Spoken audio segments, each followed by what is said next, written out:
Celebox. Si Ellie, isang dalagang buong pusong nagmahal sa kanyang nag-iisang nobyo. Ngunit agad rin itong binawi sa kanya at ngayon ay ang kambal nito ang katuwang niya. Tama ka. Kapatid ka ng lalaking minahal ko. Kaya ang hirap nito para sa akin, Taiga. Si Taiga, isang lalaking kakambal ni Lior. Bago pumanaw ang kaniyang kapatid, ay inihabilin nito sa kaniyang mag-ina nito upang alagaan. Ngunit ang kaniyang puso'y lumampas sa pag-aalaga lamang. Nararamdaman kong may pagtingin ka sa akin, Ellie. Hindi nagsisinungaling ang mga halik mo. I can feel it in my heart. Kaya kung tamang magmahal, bakit naging mali ang atin?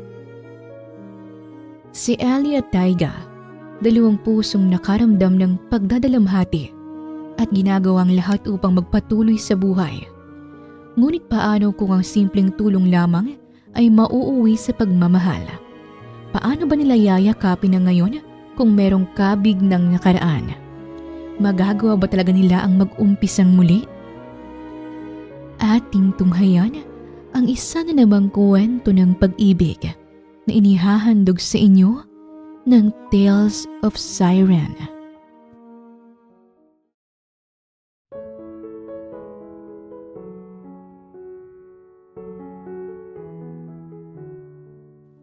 Mahal, mag-ingat ka ha. Huwag kang magmamadali at dahan-dahan lang sa pagpapatakbo mo. Bili ni Ellie at hinalikan siya ni Lior sa buhok. I promise, mag-iingat ako. At ikaw, magpahinga ka dito at huwag masyadong magtrabaho. Tinawagan ko na rin si Lyra para may kasama ka dito habang wala ako. At kung gusto mo nang kausapin mo ang baby natin. Sambit ni Lior at napatawa si Ellie at hinawakan ang kaniyang tiyan. O anak, kausapin daw kita kasi aalis ang daddy. Bigkas ni Ellie at tila musika ito sa tenga ni Lior. I love it, Ellie. I love how to be called daddy. Anito at hinalikan ni Ellie ang labi ni Lior. Daddy ka na talaga, Lior. Kaya bumalik ka kagad at tumawag ka palagi sa akin, ha? Oo, first stop ko. Tawag agad ako sa'yo. At pagbalik ko, asawa na kita. Tandaan mo yan. Hihintayin kita, mahal. Parang ayaw ko na tuloy umalis. Basta bilisan mo lang doon. Ayokong ilang araw kitang hindi nakikita. 2 days lang ako, maximum 3. Uuwi din ako agad. Miss na agad kita, mahal. Malungkot na sambit ni Elia at ngumiti si Lior. Di halikan mo ulit ako. Dagdagan mo ang baon ko. Makulit nitong sambit at hinalikan ulit ni Ellie ang kasintahan. Ang tamis talaga ng halik ng magiging asawa ko. Sarap. Loko ka talaga. Aniya at lumuhod si Lior sa harapan niya at hinaplos nito ang kaniyang tiyan. Baby, I love you. Mahal ko kayo ng mami mo. Behave ka dito ah. Bantayin mo si mami for me.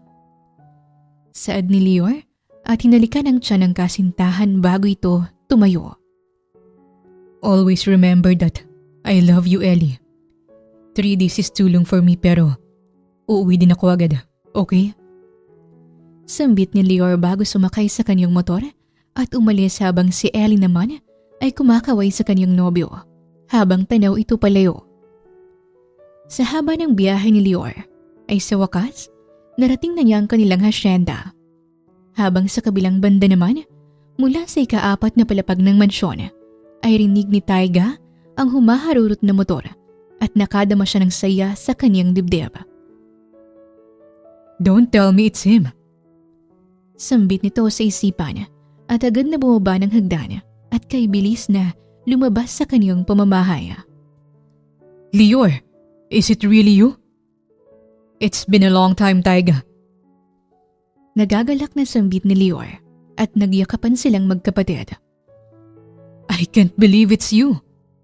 Then believe it. Nandito na ang gwapong salamin mo. Grabe. 2 taon ka lang nawala sa harapan ko. Hindi ka man lang nagparamdam na uuwi ka ngayon. Surprise visit dapat. Gusto ko sanang gulatin ka. Pero sa lakas ng bungad mo, parang ako pa yung nagulat. Ang kapal ng mukha mo. Halika, pumasok ka muna. May pagkain sa loob. Siguradong gutom ka sa biyahe. Mamaya na. How about maglakad muna tayo sa lugar? Sure. You miss this place? Sobra. And I want to discuss something with you. Tura ni Lior at naglibot sila sa buong paligid. Habang naglilibot ang dalawa, ay panay ang kanilang kwentuhan na parang isa silang matalik na magkaibigan. So, anong pag-uusapan natin, Lior? I'm sure it's very important para umuwi ka dito para pag-usapan na yan. Taiga, I'm getting married. Anunsyo niya at nanlaki ang mata ni Taiga sa tuwa. What? Kanino? Don't tell me sa kanya. Yes, kay Ellie. I knew it. Siya yung babaeng binabanggit mo sa akin sa tawag few months ago. Yes, at buntis siya, Taiga. Magkakaroon na ako ng anak. Dugtong ni Lior at halos malunod sa tuwa si Taiga. Lior, I'm happy for you. Finally, nakita mo na rin ng babaeng para sa'yo and I support you for that. May sasabihin pa ako, Taiga. Gusto kong dito magpakasal. Dito sa hacienda. Gusto kong makita siyang tumatawa rito at gusto kong maging bahagi ng buhay namin ng hacienda na ito. Teka, ibig mong sabihin, iuuwi mo siya dito? Yes, kung papayag ka. Of course, dito ka pinanganak. Dito tayo lumaki. At sa'yo ang kalahati ng hacienda na ito. Kaya you can do whatever you want. Pwede mong buuhin ang magiging pamilya mo dito. At welcome na welcome si Ellie rito at ang baby niyo. Sambit ni Taiga at tinapik ni Lior sa balikat ang kapatid. Salamat, kuya. Kambal tayo. Hindi ako kuya. Mas matanda ako ng 15 minutes. Tandaan mo yan. Ikaw ang kuya sa ating dalawa. Sagot ni Taiga at nagtawanan silang dalawa. Ngunit kalaunan ay biglang tumahimik si Lior. Biglang nagiba ang aura nito na parang may nais itong sabihin. Taiga. Ano yun, Lior? Ikaw na lang ang pamilya ko. Seryosong umpisa ni Lior at unti-unting nabura ang ngiti sa labi ni Taiga. Kaya kung ano man ang mangyari sa akin, ikaw na ang bahala sa mag-ina ko. Sambit ni Lior at nanlamig ang balat ni Taiga dahil parang may maitim na aura ang salita ng kapatid. Ano ka ba, Lior? Para ka namang namamaalam. Hindi ko gusto ang tabas ng dila mo. Bakit? Ayaw mo ba akong mawala? Malamang, you're my twin. Hindi ako namamaalam, Taiga. Naghahabilin lang. Hindi natin hawak ang bukas. Kaya mabuti nang alam mo ito. Sa'yo ko lang pwedeng ipagkatiwala ang mag-ina ko. Stop that, Lior. Kinikilabutan ako sa mga salita mo. Ikakasal ka pa, kaya umayos ka. At gusto kong makilala ng personal lang magiging bride mo. I want to meet her very soon. Pag-iiba ni Taiga at hindi niya gusto ang aura ng kapatid. And you will. Pagbalik ko sa kanya, sasabihin ko agad sa kanya ng lahat ng pinag-usapan natin. Iuuwi ko siya agad dito. Promise. Good. Siguraduhin mong hindi mo matatagalin ulit ng 2 years bago ka bumalik, Lior. I promise. Nga pala, Taiga. Ikakasal na ako. Ikaw, kailan ka ba mag-aasawa? Well, complicated. Since ayaw mong mamahalan ng kumpanya ni Papa, ako ang naiipit sa sinasabing marriage with benefits. I have this girl named Yumi. Siyang napipisil na magiging fiancé ko for a business purpose. Kuwento ni Taiga at napailing si Lior. Kaya mas masaya akong dito lang sa hacienda kaysa maipit sa ganyang sitwasyon. Sagot ni Lior at bahagya pa silang nag-usap ng kapatid at hindi naglaon ay natapos na rin silang dalawa. Kasalukuyang nasa loob ng kwarto ngayon si Ellie habang naghihintay ng tawag ni Lior at sa wakas ay nagring ang kaniyang phone at saktong bumukas ang kaniyang pintuan. Beshi, kain na tayo? Tara! Aya ni Lira kay Ellie. Mauna ka na, Lira. Kakausapin ko muna si Lior. Sus, kayo talaga? Para kayong hindi mapaghiwalay. O siya, mauna na ako ah. Paalam ni Lira at nauna na itong kumain, habang si Ellie naman ay kausap si Lior. Mahal, nakarating ka na sa Batangas? Yes, nandito na ako sa hacienda. Hacienda? May hacienda kayo? Gulat niyang tanong at bahagyang tumawa si Lior sa kabilang linya. It should be a secret. Surprise ko sana sa'yo pero nasabi ko na. Yes, we own a hacienda at sasabihin ko na lang sa'yo ang lahat kapag nakabalik na ako. Ikaw ang bahala.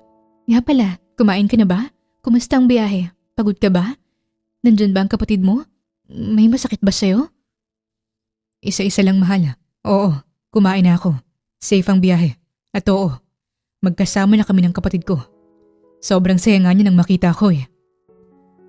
Nakakatuwa naman. Alam na ba niyang magpapakasal na tayo? Kung oo, anong sabi niya? Tuwang-tuwa siya at excited siyang makilala ka. Talaga? Yes, mahal. Sobra. At pumayag siya sa gusto ko na dito tayo magpakasal. Dito tayo magsisimula ng bago nating buhay. Ulat ni Lior at biglang umiyak si Ellie. Mahal, umiiyak ka ba? Hindi natouch lang ako, Lior. Salamat sa lahat. Talagang, ito na to. Magiging asawa na rin kita. Umiiyak na sambit ni Ellie na may halong tawa at saya kaya't malambing na napatawa si Lior. Para ka namang bata. Hindi kita maiyakap ang layo mo. Maghintay ka lang dyan Konting araw lang at uuwi rin ako sa'yo. Sa inyo ng baby natin. Ingat ka palagi. Hihintayin ka namin ni baby. Always. I love you. I love you too. Malambing na sambit ng dalawa bago sila nagbaba ng tawag. Sa ilang araw na pananatili ni Lior sa hacienda ng kaniyang pamilya, ay sa wakas, dumating na ang araw ng kaniyang pag-uwi at sabik siyang nagligpit ng kaniyang mga gamit at nais niya niyang umuwi sa piling ng kaniyang kasintahan at ang kasabikan na ito ay nakita ni Taiga. Mukhang excited ka niyang makauwi Siyempre, 3 araw din akong hindi nakayakap sa taong mahal ko. 3 araw lang pero parang 1 buwan ka na rin hindi mapakali dito. Miss na miss ko na sila. Sila? Si Ellie pala yung kasama mo Correction, at ang anak namin sa tiyan niya. Oo na, ikaw na ang masaya. Sagot ni Taiga at saglit silang nagtawanan. Pagkatapos nito ay naglakad sila papunta sa ilalim ng lilim ng puno kung saan nakaparada ang motor ni Lior. Bago ka umalis, gusto ko lang malaman mo na masaya ako para sa'yo, Lior. Totoong masaya. At send my regards kay Ellie. Sure. Sagot ni Lior at biglang nagring ang kaniyang phone at mabilis niya itong sinagot. Hello, mahal. Mahal, nasan ka na? Pabalik na sa'yo. Palis na ako ngayon. Biyahe na ako pa uwi dyan. Mag-ingat ka ha? Malambing na tura ni Ellie. Always. Ikaw din. Opo, basta ingat ka. Tura ni Ellie bago sila nagbaba ng tawag ni Lior at ibinalik ni Lior ang kaniyang atensyon sa kakambala. Paano ba yan? Aalis na ako, kambal. Paalam ni Lior sa kapatid at sumampa sa kaniyang motor at nagsuot ng helmet. Mag-ingat ka. Next time na bumalik ka dito, make sure to bring your wife. I will. At dapat may dala kang regalo mula sa Maynila. Hindi yung kwento lang ng pagmamahalan yung inuuwi mo rito sa akin. Tsaka alam mong nandito lang ako. Para sa'yo. Para sa magiging pamilya mo at sa lahat. Alam ko, Taiga. Good. Kaya kung may kailangan ka. Oo na. Tatawag ako bago ka pa magdrama dyan. Sambit ni Lior at marahang hinampas ni Taiga ang ulo ng motor ni Lior. Sige na. Umalis ka na. See you soon, Taiga. See you, brother. Sagot ni Taiga at kasabay nito ang pagalis ng motor ni Lior. Samantala sa kabilang banda ay abala si Ellie sa paglilinis ng kaniyang pamamahay at ngayon ay may hawak siyang picture frame. Isang picture frame na unang larawan nila ni Lior nung unang buwan nila bilang magkasintahan. Habang pinupunasan niya ang salamin nito, ay bigla itong dumula sa kamay niya at nabasag ang salamin. Diyos ko! Bulalas ni Ellie at namilog ang kanyang mata sa pagkagulat at agad na lumuhod upang pulutin ang mga basag na salamin. Ngunit habang iniisa-isa niyang basag na piraso ng salamin, ay biglang nanginig ang kanyang kamay na parang ginapang ng lamig ang kanyang buong katawan. Bakit ganito? Diyos ko, huwag naman sana. Pangalagaan niyo sana ang ama ng anak ko. Sus Mariosep! Bulalas ni Ellie nang biglang may tumalo na itim na pusa at nakaapak ang paa nito sa itsura ni Lior sa frame. Diyos ko! Tanging sambit ni Ellie at hindi niya gusto ang gaanong mga pangyayari dahil ayon sa mga matatanda ay isa itong masamang senyales. Dahil sa kaba, takot at pag-aalala ay kinuha agad ni Ellie ang kanyang cellphone at mabilis na tinawagan si Lior.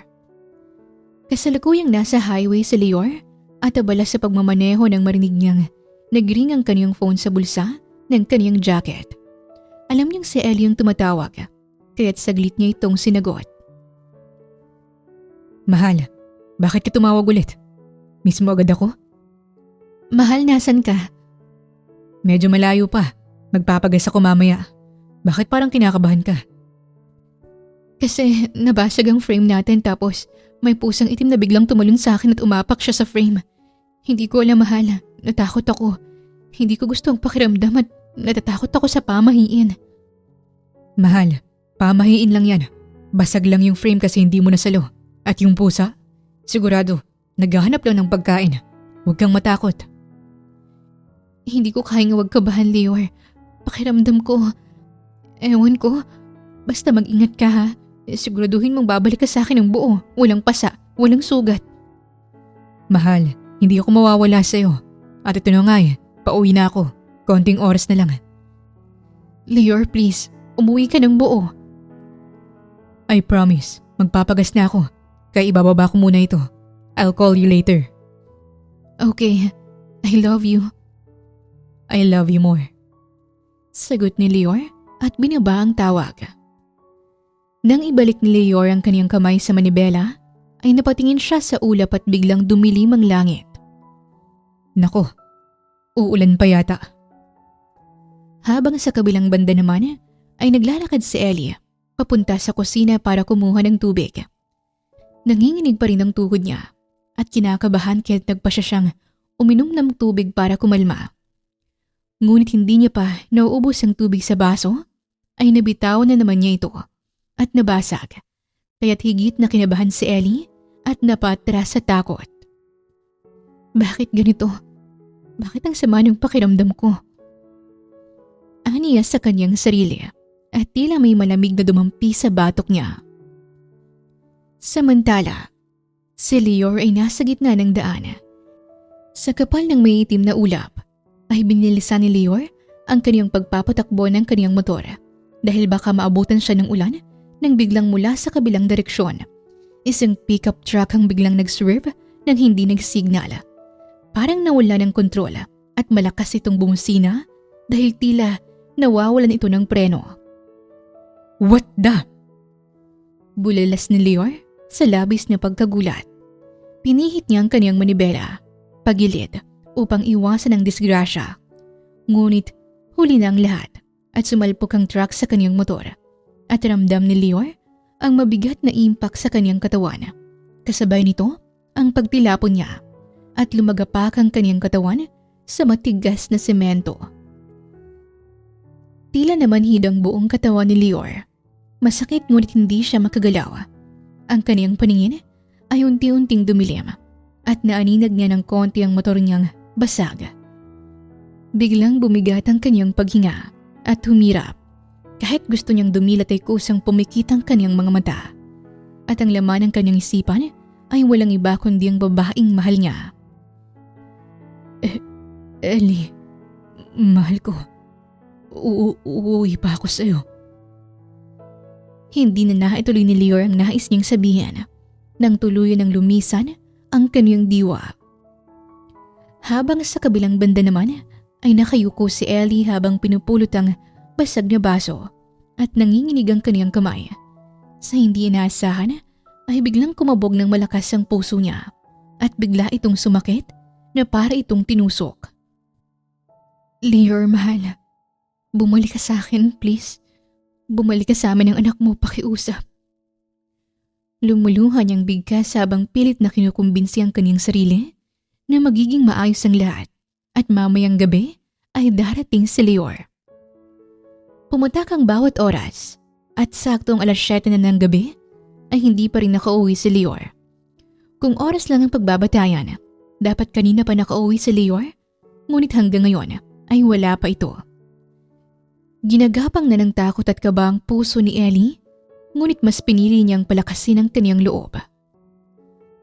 Siguro nagkaaberya lang sa gulong niya. Oo, ganun lang yun. Kumbinsi niya sa kanyang sarili, ngunit hindi pa rin niya maiwasan ang mangamba.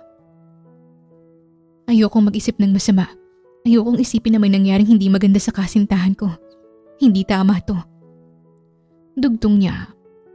Upang ilihis ang masamang hatid ng kanyang isipan, ay kinuha niya ang remote at pinaandar ang TV. Ngunit wala pang 1 segundo ay nag-iba ang ihip ng hangin dahil sa balita. Isang motorcycle accident ang naganap kaninang 5:00 ng hapon sa may highway papuntang Calamba. Ayon sa mga nakasaksi, tumilapon ang rider matapos masalpok ng isang truck. Sambit ng newscaster at tila tumigil ang mundo ni Ellie. Nang makita sa TV, ang motor na kamukha ng pag-aari ni Lior. Nakuha namin ang pangalan ng biktima mula sa ID na natagpuan sa lugar. Ang lalaki na salpok ay kinilalang si Lior de Guzman, tubong Batangas at kasalukuyang residente ng Maynila. Dinala na siya sa malapit na ospital, ngunit diniklarang dead on arrival ang biktima. Sambit ng newscaster at biglang dumilim ang puso ni Ellie, sabay pumatak ang malalaking luha mula sa kaniyang mga mata. Hindi! Lior! Sigaw ni Ellie at narinig ito ni Lyra, kaya't mabilis itong bumangon sa kama. Hindi! Pakiusap, hindi! Lior! Hindi ikaw yun! Hikbi ni Ellie habang nakasubsob ang kaniyang mukha sa sofa at basang-basa na ito ng kaniyang mga luha. Ellie?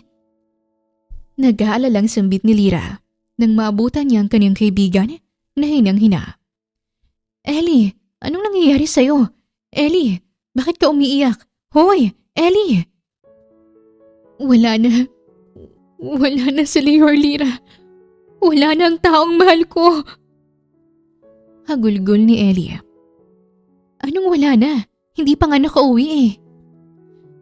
Na-aksidente si Lior, Lyra. Dead on arrival. Paus na sagot ni Ellie at muling pumalaho na parang wala na itong hininga at nanghina ng tuluyan si Ellie habang inaalala ang huling kataga ni Lior. Promise, uuwi ako sa'yo. Salita ni Lior na paulit-ulit na bumabalik sa kaniyang isipan. Lyra, pangako niya sa akin na uuwi siya. Bakit hindi? Bakit ganito? Bakit wala siya sa tabi ko? Bakit hindi ko na siya maramdaman? Lyra, sabihin mo sa akin na panaginip pa lang ang lahat ng ito. Sabihin mo sa akin na uuwi ang taong pakakasalan ko. Magpapakasal pa kami, Lyra. May anak kami, Lyra. Bubuo pa kami ng pamilya, hindi ba? Hindi siya pwedeng mawala. Hagulhol ni Ellie. At ilang oras na ito ay katapusan din niya at nanlalabo na ang kaniyang mga mata. Hoy, Ellie! Ellie, huwag kang ganyan! Huminga ka muna! Huwag ganyan! Hindi ka pwedeng himatayin! Ellie! Ellie, ano ba? Ellie! Umiiyak na sambit ni Lyra nang naging lupaypay ang katawan ni Ellie at may luhang nawalan ito ng malay. Nang mawalan ng malay si Ellie ay hindi siya pinabayaan ni Lyra at matyaga siya nitong inasikaso at hindi siya nito iniwan. Hindi nagtagal ay nagkaroon na ng malay si Ellie at unang bigkas nito ay si Lior. Lyra, si Lior, nakauwi na ba? Tanong niya ngunit hindi sumagot si Lyra at muling sumagi sa isipan ni Ellie ang balita at muli siyang umiyak. Wala na ba talaga, Lira? Tanging bigkas nito at muli siyang nabalot ng sakit at bighati. Ellie, tama na. Magpakatatag ka. May anak na naiwan sa Lior sa'yo. Yun nga ang mahirap, Lira. May anak kami. Hindi ko alam kung anong itsura ng bukas ko kung wala siya. Kailangan namin siya ng anak niya. Kailangan ko siya. Sambit ni Ellie at niyakap siya ni Lira upang kahit konti ay maibsan ang pighati nito. Maraming luha ang iniluha ni Ellie bago siya nagkaroon ng lakas upang gumawa ng desisyon. Gusto niyang makita si Lior kahit bumiyahe sila ni Lira sa lugar na nasabi sa balita at hinanap nila ang katawan ni Lior sa ospital. Pagdating nila sa unang malapit na ospital, ay agad silang lumapit sa information desk. Miss, may dinala bang motorcycle accident victim dito? Lalaki ang pangalan ay Lior de Guzman. Na-aksidente siya kahapon.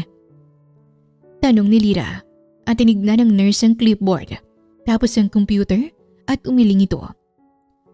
Ma'am, wala pong dinalang ganyan dito. Wala? Pero itong malapit na ospital. Tignan mo ulit. Wika ni Ellie ngunit muling umiling ang nurse. Ma'am, I'm very sorry pero wala talaga. Sagot ng nurse at takbang babagsak na si Ellie nang saluhin siya ng kaibigan. Kumapit ka lang, Ellie. Magpakatatag ka.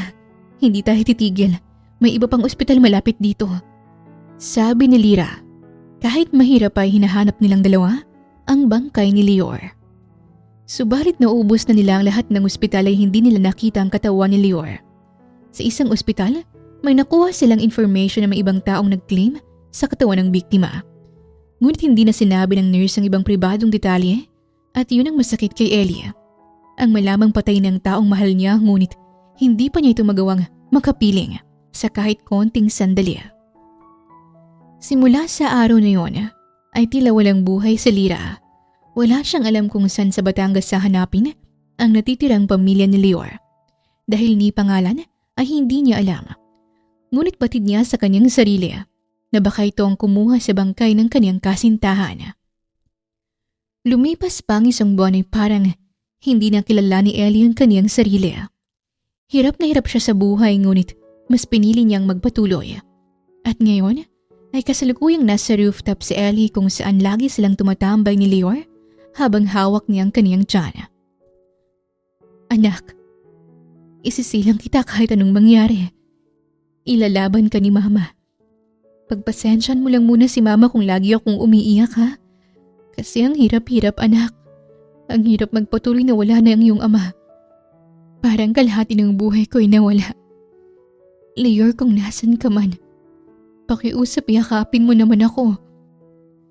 Mahinang sambit ni Ellie at tila may yumakap na isang malamig na hangin sa kanyang buong katawan at doon na naman siya humagulhol.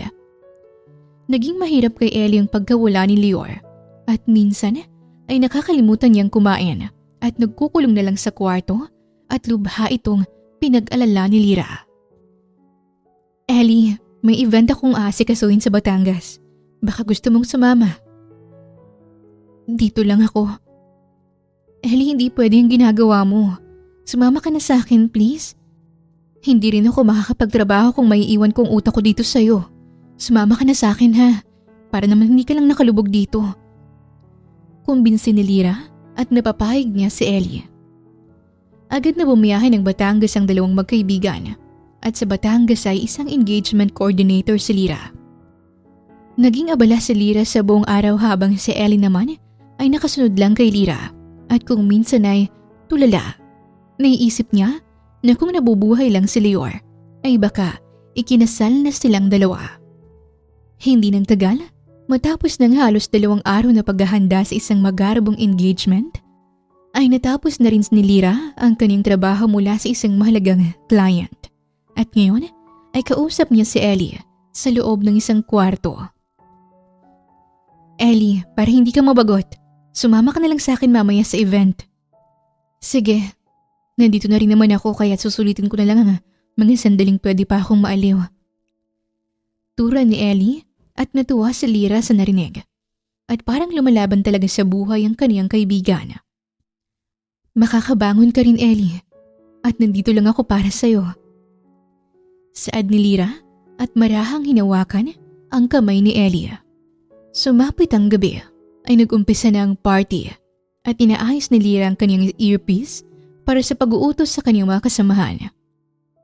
Ilipot ang upuan sa table 7 and please make sure nakafocus ang spotlight pagpasok ng couple. Utos ni Lyra habang si Ellie naman ay ginagalang kanyang paningin sa buong paligid. Mula sa distansyang pagitan ay may nahagip ng kanyang paningin si Ellie. Isang lalaking matangkad, matikas, medyo nakatagilid ito habang may babaeng kausap. Tila tumigil ng sandali ang mundo ni Ellie dahil pamilyar sa kanyang tindig nito mula sa pangangatawan at tangkad at pati na rin ang mukha nito at biglang bumilis ang pagtibok ng kaniyang puso. Lior? Nabuhayang sambit ni Ellie. Nang umalis ang lalaki ay sinundan niya ito ng tingin at unti-unting gumalaw ang kaniyang mga paa nang mabilis at hindi niya hinayaang mawalay ito sa kaniyang paningin at sahal din siya dinala ng kaniyang mga paa. Kasalukuyang nakatayo ngayon ang lalaki sa hardin at akmang kukunin nito ang phone mula sa kaniyang bulsa nang may babaeng biglang yumakap sa kanya. Nagulat siya ngunit mahigpit ang yakap nito at ramdam niya na ang yakap nito ay hindi para sa kanya. Miss, what's your problem? Tanong ng lalaki at mas din naman ni Ellie ang bisig ng lalaki dahil kahit sa boses nito ay si Lior ang kanyang naririnig. Ikaw nga ito, Lior. Masayang sambit ni Ellie at agad na hinawakan ang mukha ng lalaki. Miss, wait. What?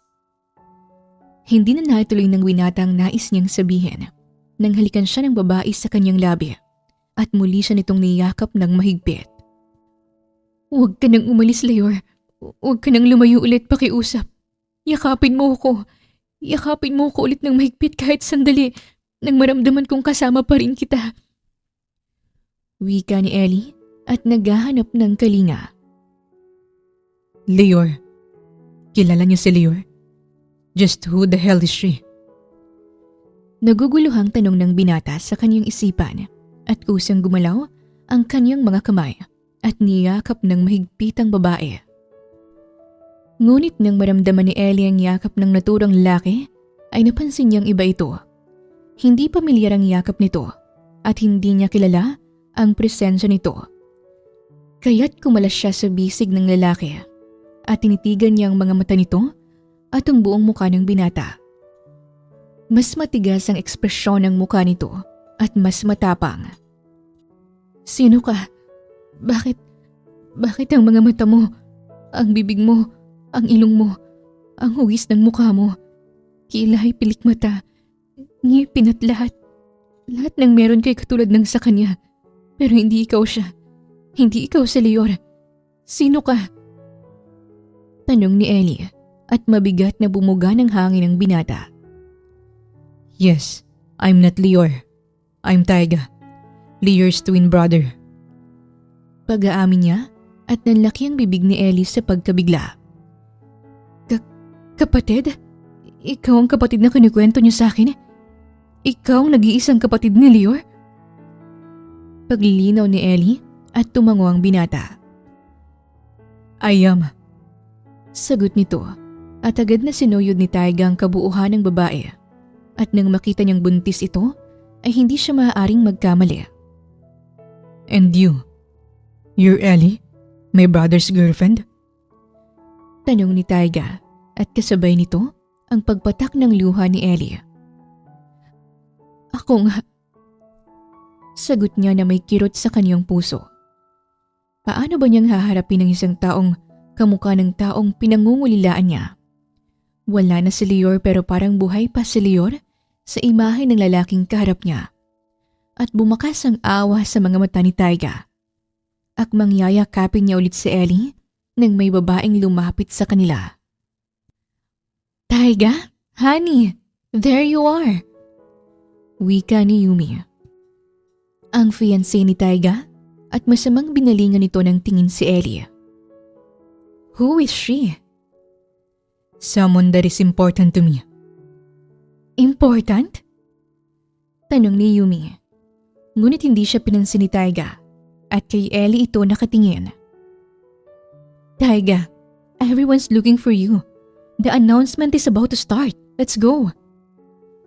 Apura ni Yumi at hinawakan ni Taiga ang kamay ni Ellie. We will talk again later. Please don't leave this place. Babalikan kita agad.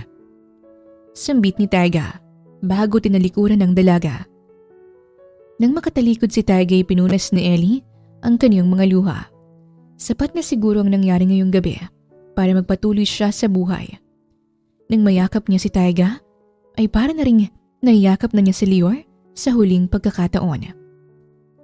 Habang sa kabilang banda naman ay maging si Lira ay nagulat nang makita si Taiga. Kamukhang kamukha ito ni Lior. Ito ang client niya ngunit ngayon lang din niya ito nakita ng personal. Ellie, bakit kamukha niya si Lior? Kambal niya si Lior, Lira. Ano? Ibig sabihin nagkausap na kayo? Bulalas ni Lira habang si Ellie naman ay nakayuko at kay raming bagay ang laman ng kaniyang isipan. Habang sa kabilang banda naman, habang nasa entablado si Taiga, ay hindi niya magawang mag-enjoy kasama si Yumi at ang kaniyang mga mata ay nakatuon lang kay Ellie. Kasalukuyang natatakpan si Ellie ng mga bulaklak at hindi hinayaan ni Taiga na mawala ito sa paningin niya. Taiga, bakit tuliro ka? Pwede bang sa akin ang atensyon mo? Bakit sa iba ka nakatingin? Hindi naman magandang babaeng tinitingnan mo. Panlalait ni Yumi at dumikit siya sa braso ni Taiga, ngunit tinanggal ng binatang pagkakapulupot ng braso nito mula sa kanya. Yumi, huwag mong kalilimutan na ang engagement na ito ay pasya lamang ng 2 kupunan. Ako at ng pamilya mo, kaya pakiusap, magpakita ka naman ng kabutihan at hindi kagaspangan. Nagbibiro lang naman ako. At hindi nakakatuwa ang biro mo. Sagot ni Taiga. Wala siyang amor sa kaniyang fiancé dahil hindi naman nabuo ang kanilang relasyon na may pagmamahal, kundi dahil lamang sa kumpanya. Nang matapos ang announcement ay binitawan ni Taiga ang kamay ni Yumi. Matapos mawala sa kaniyang paningin, si Ellie. Taiga, saan ka pupunta? Sigaw ni Yumi ngunit hindi siya nilingon ng binata. Agad na nilibot ni Taiga ang buong reception upang hanapin si Ellie. Ngunit hindi niya ito makita. Excuse me, nakita mo ba yung babaeng buntis kanina? Tanong niya sa isang waitress. Sir, may isang buntis na dumiretso sa hardin kanina. Sagot nito. Hindi na naghintay ng karugtong si Taiga. Mabilis siyang naglakad palayo sa ilaw at ingay ng hall at nagtungo sa hardin na nilalamo ng lamlam ng gabi. Pagdating doon ay nakita niya si Ellie. Nakatayo ito sa gitna ng tahimik na hardin. Nakaharap sa kalangitan.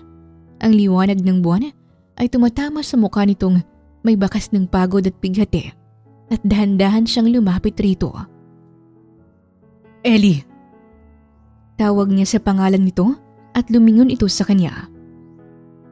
Nasaan si Lior? Gusto kong makita si Lior. Ani at marahang tumango si Taiga. I understand. Dadalhin kita sa kanya. Sagot ni Taiga. Sa sumunod na araw ay nakatakda si Ellie na sumama kay Taiga sa sinasabi nitong hasyenda at kasalukuyang nagpapaalam si Ellie kay Lira. Sigurado ka ba sa pasya mo, Ellie? Baka mamay mag-breakdown ka doon. Hindi pa naman kita masasamahan. Kasama ko naman si Taiga, kaya huwag kang mag-alala. Basta tawagan mo ko ha. Huling sambit ni Lira bago tuluyang nagpaalam si Ellie sa kaibigan. Kasalukuyang nakasakay ngayon si Ellie sa loob ng kotse ni Taiga. Ang kanilang biyahe ay tahimik. Gayunpaman, ay panaysilip ni Taiga sa babae mula sa side mirror at nang muli siyang salipin nito, ay napangiti siya nang makatulog ito ng mahimbing. Hindi nagtagal ay narating na nila ang hasyenda. Tulog pa rin si Ellie kaya't ginising ito ni Taiga. Ellie, nandito na tayo. Marahan niyang gising rito at agad namang nagmulat ng mata si Ellie. Gusto mo pa bang matulog? Hahayaan mo na kita dito. Hindi, ayos na ako. Dalhin mo na ako kay Lior. Turan niya at agad siyang dinala ni Taiga sa puntod ni Lior. At ngayon ay kasalukuyang nakaluhod si Ellie habang himas niyang lapida ng lalaking mahal niya at may luha pa rin sa kanyang mga mata. Ang daya mo. Sabi mo babalik ka pero hindi mo ako binalikan. Isa kang malaking parte sa buhay ko, mahal. Hindi ako nandito para umiyak na lang. Nandito ako para sabihin sa'yo na magpapatuloy ako sa buhay at aalagaan ko ang anak nating dalawa. Wika ni Ellie at handa na siyang harapin ang kaniyang bukas. Nawala man si Lior pero may isang buhay siyang dinadala na nangangailangan sa kanya. Matapos ibuhos ni Ellie ang kaniyang lungkot ay umuwi na siya sa mansyon kasama si Taiga. Maraming salamat pala, Taiga. Bukas na bukas din ay aalis na ako dito at babalik ng Maynila. Hindi ka aalis, Ellie. Hindi aalis? Anong ibig mong sabihin? Mananatili ka dito at dito ka titira. Buntis ka at kailangan mo ng masasandalan. Hindi ko kailangan ng awa mo, Taiga. Sapat na sa akin na makita ko ang huling hantungan ni Lior. Hindi ko sinabing kinakaawaan kita. Tinutupad ko lang ang habilin ni Lior. Habilin? Iniwan ka niya sa akin at ng anak na dinadala mo. Isa pa, may karapatan kang manatili rito. Dahil ang sanggol na dinadala mo ay pamangkin ko at dugo ng isang de Guzman. Ang hasyenda, ang lupang ito, lahat ng naiwan ni Lior ay may karapatan ng anak niyo. May tamang panahon para sa ganyang bagay, Taiga. At hindi ibig sabihin nito na mananatili ako dito. Kaya kong mabuhay na hindi umaasa sa kahit na sino man. Sagot nito at humanga si Taiga sa paninindigan ni Ellie. Ngayon, naintindihan na niya kung bakit umibig ang kapatid niya sa isang simpleng babae. Ellie, hayaan mo kong gawin ang iniwang tungkulin sa akin ng kapatid ko. Ayoko magkaroon ng utang na loob, Taiga. Kahit kapatid ka pa ni Lior. Ellie, kahit hanggang sa mga nakalang, gusto ko lang masigurado na maayos ang pagbubuntis mo. Pakiusap. Pagpupumilit ni Taiga at saglit na nag-isip si Ellie at batid niyang hindi siya basta-basta papakawalan ni Taiga dahil bili ng kapatid nito. Sige, para sa habilin ni Lior. Pero ayoko ng tulong lang, Taiga. Hayaan mo ako magtrabaho dito at sumahod dahil ayoko may maiwan na utang na loob. At bawat ibibigay may babayaran ko. Tungkol naman sa mamanahin ng anak ko mula sa kanyang amay, iba sa kaya kong gawin bilang ina. Gusto kong hayaan mo kong magbanat ng buto para sa aking anak. Mahigpit niyang sambit at higit na humanga si Taiga sa katangian ni Ellie. Kung yan ang gusto mo, kung yan ang makapagpapagaan sa'yo, I will allow it. Sagot ni Taiga at nagkasundo ang dalawa. Simula sa araw na yon ay nagkasundo sina Taiga at Ellie. Sa mansyon ni Taiga, si Ellie ay inaalagaan ng mga kasambahay at pati na rin ang binata. Naging maganang daloy ng buhay ni Ellie at natutuhan niya ulit kung paanong mabuhay at maging masaya. At ngayon ay kasalukuyang kadarating lamang ni Taiga sa mansyon at agad nitong hinanap si Ellie. Manang Tilde, nasan si Ellie? Maagang umalis si Ellie dahil harvest ngayon ng mga lansones. Kumain ba siya bago umalis? Oo, pero pinaglutuan ko agad siya para sa kanyang tanghalian at ipapadala ko na lang kay Tonyo mamaya. Alam mo na, buntis at baka mapagod na gusto. Ako nang magdadala ng tanghalian niya, Manang. Pwede bang pakibilisan at maaga akong aalis? Wika ni Taiga at napatingin si Tilde sa kanya na may kabuluhan. Bakit ganyan ka kung makatingin sa akin, Manang? Tanong niya at ngiting umiling ang ginang. Wala naman. Napansin ko lang masyado kang may pakialam pagdating kay Ellie. Parang sumisigla ang mukha mo, anak. Sagot ng ginang at napangiting nagkibit balikat si Taiga. Yun kasi ang bilin ni Lior. Dahil sa bilin niya ba? Naku, Taiga. Ako ang halos nagpalaki sa inyo ni Lior. Pero matanda ka na para tumbukin ko pa. Alam mo na kung anong nararamdaman mo. O sige na, hintayin mo na lang sa salang niluto ko. Wika ni Tilde at yun nga ang ginawa ni Taiga. Hindi naglaon ni natapos na ang ginang sa pagluluto ng tanghalian at dalanan nito ang basket. O ito na anak, kumpleto na ito at dalhin mo na ito kay Ellie. Wika ni Tilde at agad na dinala ni Taiga ang pagkain para kay Ellie at nagtungo sa lanso ni Sana. Mula sa distansyang pagitan ay natatanaw ni Taiga si Ellie na abala sa pagbubuhat ng mabigat na basket. Kaya't lakad takbo ang kaniyang ginawa para lapitan ito at nag-aalala siya sa kalagayan nito. Ellie, ibaba mo nga yan. Mabigat yan. Malakas na sambit ni Taiga. Ngunit hindi nakinig si Ellie at inagaw na lang niya ang basket nang makalapit siya dito. Akin na nga yan. Bakit ka nagbubuhat? Alam mo namang buntis ka, hindi ba? Alam ko, tsaka grabe ka naman kung mag-alala, Taiga. Buntis lang ako pero hindi ako baldado. Alam ko, pero dapat sa'yo iniingatan. Tingnan mo nga yung pawis mo. Ang laki-laki. Wika ni Taiga at agad na kinuha ang kanyang panyo at pinunasan ng pawis ng dalaga. Napatigil si Ellie sa ginawa ng binata at abala ito sa pagpunas ng bawat pawis niya. Habang inaalaga ni Taiga ang dalaga, ay napatigil siya ng magtama ang kanilang mga mata. Ang mga mata ni Ellie kay ganda at ganun din ang labi nito. Halatang malambot at tila kay sarap halikan. Buhat ng umuusbong na damdamin ni Taiga para kay Ellie, ay dahan-dahang hinaplos niya ang pisngi nito. At pati pagkurap ay hindi niya magawa at nanatiling nakapako ang kaniyang mga mata sa magandang imahe ng dalaga. Taiga, ako na. Basag tensyon ni Ellie at kinuha ang malit na tuwalya mula kay Taiga at pinunas ito sa kanyang muka at leeg. Habang si Taiga naman ay nagpatay mali siya at binuhat ang basket ni Ellie at nilagay ito sa gilid. Ellie, nagdala na pala ako ng pagkain mo. Talaga? Bakit ikaw ang nagdala? Kumain ka na ba? Kung hindi sabay na tayo. Hindi, ayos lang at uuwi na lang ako mamaya.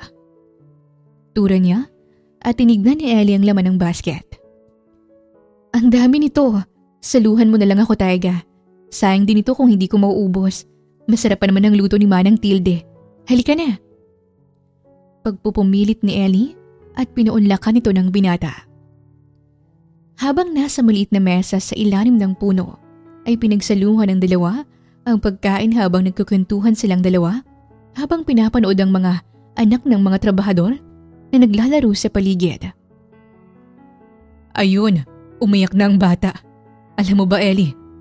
Yang tagu-taguan ang hilig kong laruin ng bata pa ako at umiiyak na ako kapag palagi akong taya. Kwento ni Taiga at napangiti si Ellie. Ano ba yan? Ang iyakin mo naman. Pero mabuti kapat na laro mo yan. Ako kasi hindi eh. Bakit naman? Kasi bata pa lang ako mag-isa na ako. Iniwan ako ng mama ko sa tiyahin ko at hindi na ako binalikan. Ang tiya ko naman ay may asinan. Imbis na maglaro, maaga akong gumigising para magtrabaho. Nung nagdalaga ako, lumayas ako at bumuo ng buhay ko. Mula pa noon mag-isa na ako. Kwento niya at nahabag si Taiga sa dalaga. Ngunit ang mas sinahangaan niya rito ay nakangiti pa rin ito sa kabila ng lahat kaya tinawakan niya ang kamay nito. But now, nandito na ako, Ellie. Aalagaan kita at hindi ka mag-iisa. Buong pusong sambit ni Taiga. Naramdaman ni Ellie ang init ng palad ng binata. Ngunit agad rin niyang kinuha ang kanyang kamay at pasimpleng inayos ang kanyang buhok upang iwasan ang muling pagbuo ng mainit na tensyon sa pagitan nilang dalawa. Salamat, Taiga. Tanging tura niya sa binata. Kinabukasan ay maagang nagising si Ellie at pagkababa niya ay handa nang kumain ng lahat sapag at umupo na siya sa silya. Pasensya na kung tanghali na akong nagising. Napagod yata ang katawan ko. Paumanhin niya at nilagyan siya ni Taiga ng pagkain sa pinggan. Taiga, ako na. Ako na. Sagot ng binata at hinayaan na lang ni Ellie yung binata sa nais nitong gawin. Nga pala Ellie, hindi ka muna pupunta sa prutasan. Anunsyo ni Taiga at agad na kumunot ang noo ni Ellie. Ha? Pero bakit? Akala ko ba napag-usapan na natin to? Kalma ka lang Ellie. Hindi ko naman sinasabi na hindi ka na magtatrabaho eh. Gusto ko lang na simula sa araw na ito ay hindi ka muna pupunta sa prutasan. Buntis ka. At ayoko na makita kang nagbubuhat ng mabibigat. Pero, Walang pero Ellie. Ikaw lang ang inaalala ko. kaya ko naman eh. Alam ko. Pero paano kung madulas ka habang may buhat kang mabigat ha? Paano kung mapano ang bata? Sagot ni Taiga at natahimik si Ellie. Istrikto si Taiga pero nakukuha niya ang punto nito. Ikaw lang din ang iniisip ko Ellie. Pero paano ako magtatrabaho kung hindi ako pupunta ng prutasan? Ano to? Uupo na lang ako dito habang walang ginagawa? Taiga, ayokong tumigil sa pagtrabaho lalo na't kailangan ko ng pera para sa panganganak ko. At ayaw ko itong iasa sa'yo. Sapat na tinulungan mo ako ngayon at hindi ko na matatanggap ang higit pa mula sa'yo. Wika ni Ellie at may prinsipyo ang dalaga. At alam ni Taiga na hindi niya ito mababali sa dalaga. Kaya't bumuntong hininga muna siya bago nagsalita ulit. Napag-isipan ko na yan Ellie. Alam kong matigas ang ulo mo at hindi ka makikinig sa akin. Kaya nag-isip na ako ng paraan para patuloy ka pa ring magtrabaho. Yun nga lang, hindi sa mabibigat na bagay. Simula sa araw na ito ay sasama ka sa akin at samanukan ka muna magtrabaho. Lagi ako nasa bakahan at malapit lang sa bakahan ng manukan. Sa ganung paraan ay mababantayan kita. Hindi na ako bata na kailangang bantayan, Taiga. Gusto kong bantayan ka, Ellie.